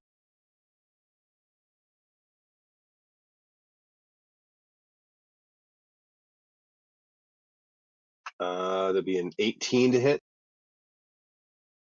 Solid hit. All right, so it's going to be for 9 slashing plus 7 psychic, so 16 total. All right, you've pretty much gotten it into the same like mortally wounded state here. At this point, I'm going to put it to one more die to see who it's focused on. And it is going to slash out and do an attack towards each of you here. Been first on Dalton for a while, so we're going to do first on Dalton, second on Jinx. And it's going to slash out, basically just doing a round swipe at each of you. And it's going to have 5 total for you, Dalton. 16, or not total, my bad. 5 rolled for you, Dalton. 16 rolled for you, Jinx. Any thoughts there, guys, or am I totally no? I am going to cutting words the one on Jinx. Gotcha. Roll that cutting words. Roll that sweet bean footage, Jim. An 8. Oh, the cutting words that you needed for yourself. Yeah, so 16 is going to reduce that to a 14 as a total. I think that's still a hit on him. Yeah, I have 14. That's exactly what I have. Yeah, as soon as I said it, I was like, I did the math in my head a little late, and I was like, yeah, even if I roll an 8, I think it still hits him. But I said it. It's the thought that counts.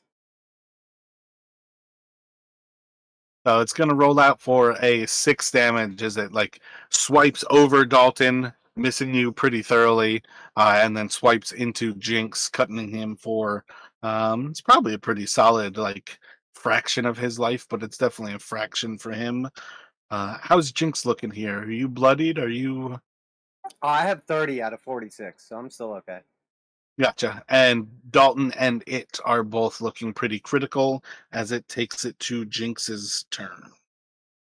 Come on, one more good insult should put it down, Jinx. Or just use a spell.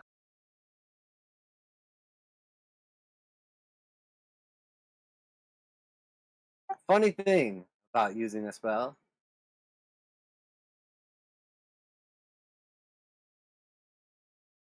I don't actually have anything that does damage.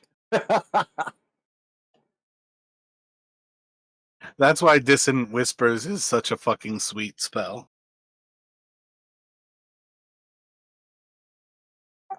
So yeah, I'm going to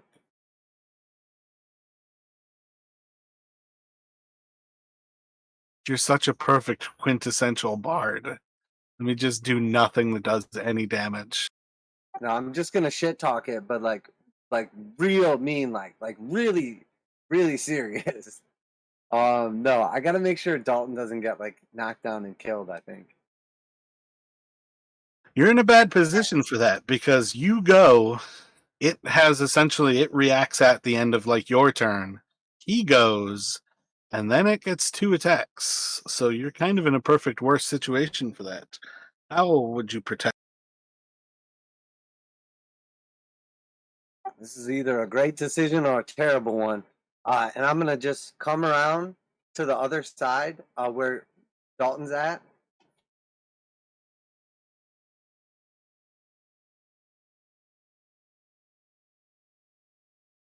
And then I'm gonna reach down in my Indiana Jones uh, branded belt pack slash fanny pack that's leather, and I'm gonna pull out the skull of chaos, and I'm gonna use my action to release a multicolored burst of leaping, ricocheting energy in a 20-foot radius up to 100 feet away. So I'm gonna put it behind the creature, but within range to hit the creature, but not us.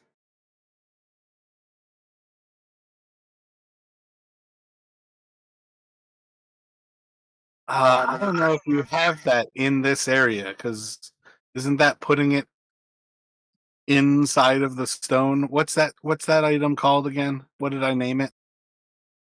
It's 20-foot radius, and I pick a point. It's called the AD apostrophe AAHS Skull of Chaos. ADAS.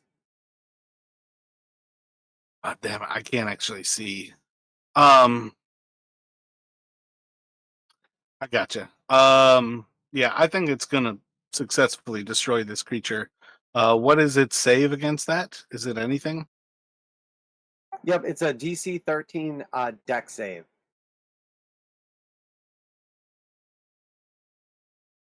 But is it versus half damage? Yeah, it's half if it's successful, and it's two. Yeah, like I said, I don't think it can. It succeeded, so it'll take half. But roll the damage. So it's 46 radiant and 46 necrotic.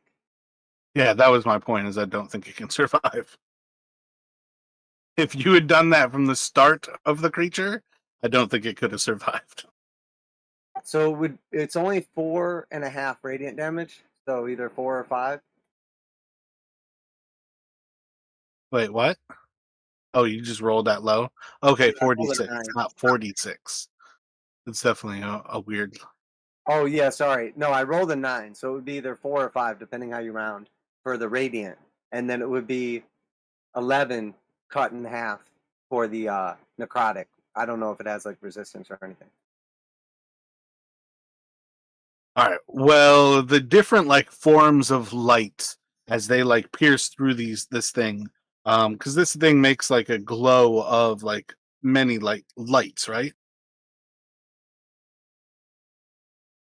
Yeah, that's right. It said like a multicolored burst of leaping, ricocheting energy. Yeah. So, as you as you form this, use the command word of Adas to like bring this skull to life.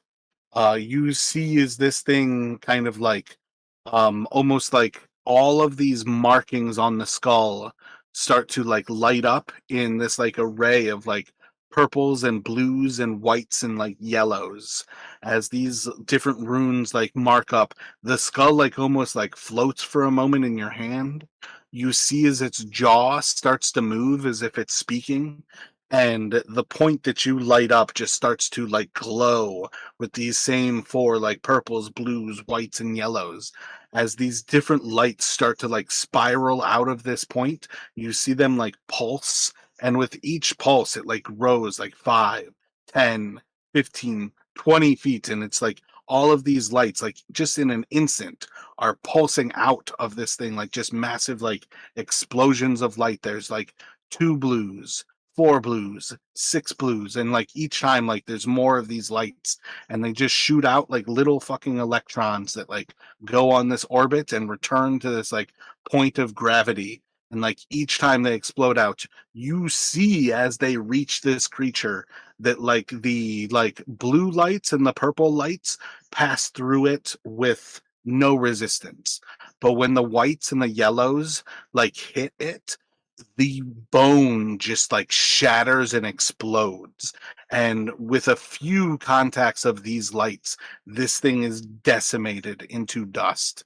And there is little else that remains behind besides like this like old rusted like steel chainmail shirt that it was wearing, and that like massive like broadsword that it was carrying. So while this is like happening, Jinx is just like watching the show, and he's just gonna reach over and touch Dalton on the shoulder and say, "Don't worry about it. I had a backup plan in case that didn't work." And I'm gonna bonus action second level healing on him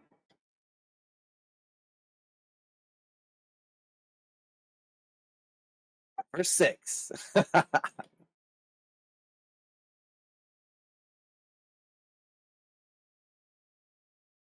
Oh, and so Dalton was kind of like he had his eyes kind of shielded, and then he kind of looks and sees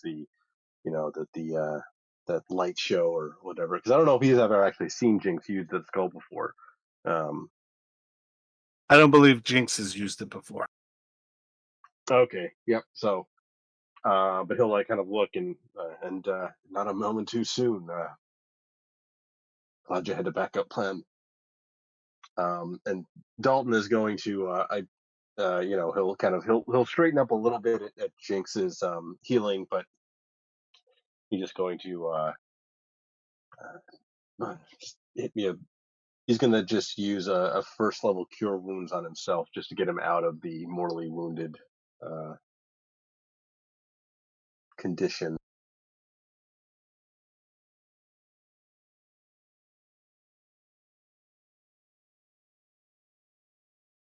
All right, so it'll be another 9. So Yeah, if we're out of combat too, and I can, I'll hit you with healing from the staff too. well, that cure wounds from Dalton, he's back to he's no longer bloodied, so he's back looking much better after the 2 heals. So I would say save the staff.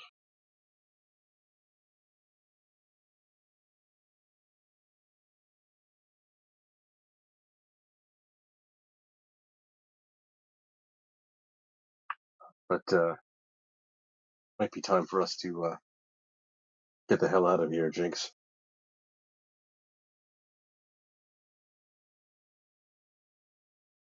Don't suppose our friends stuck around for the show. Definitely didn't help.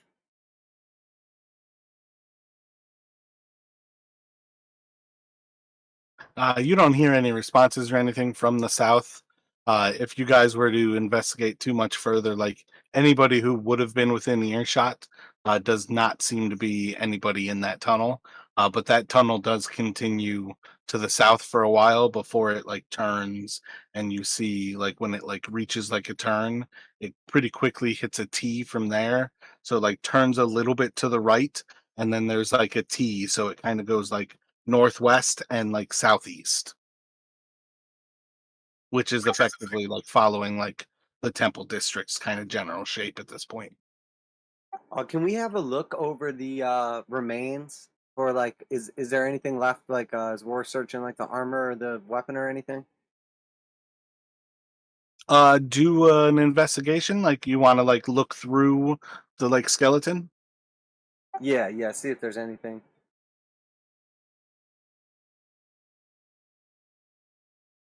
And I have that bardic inspiration still, so I want to use that up.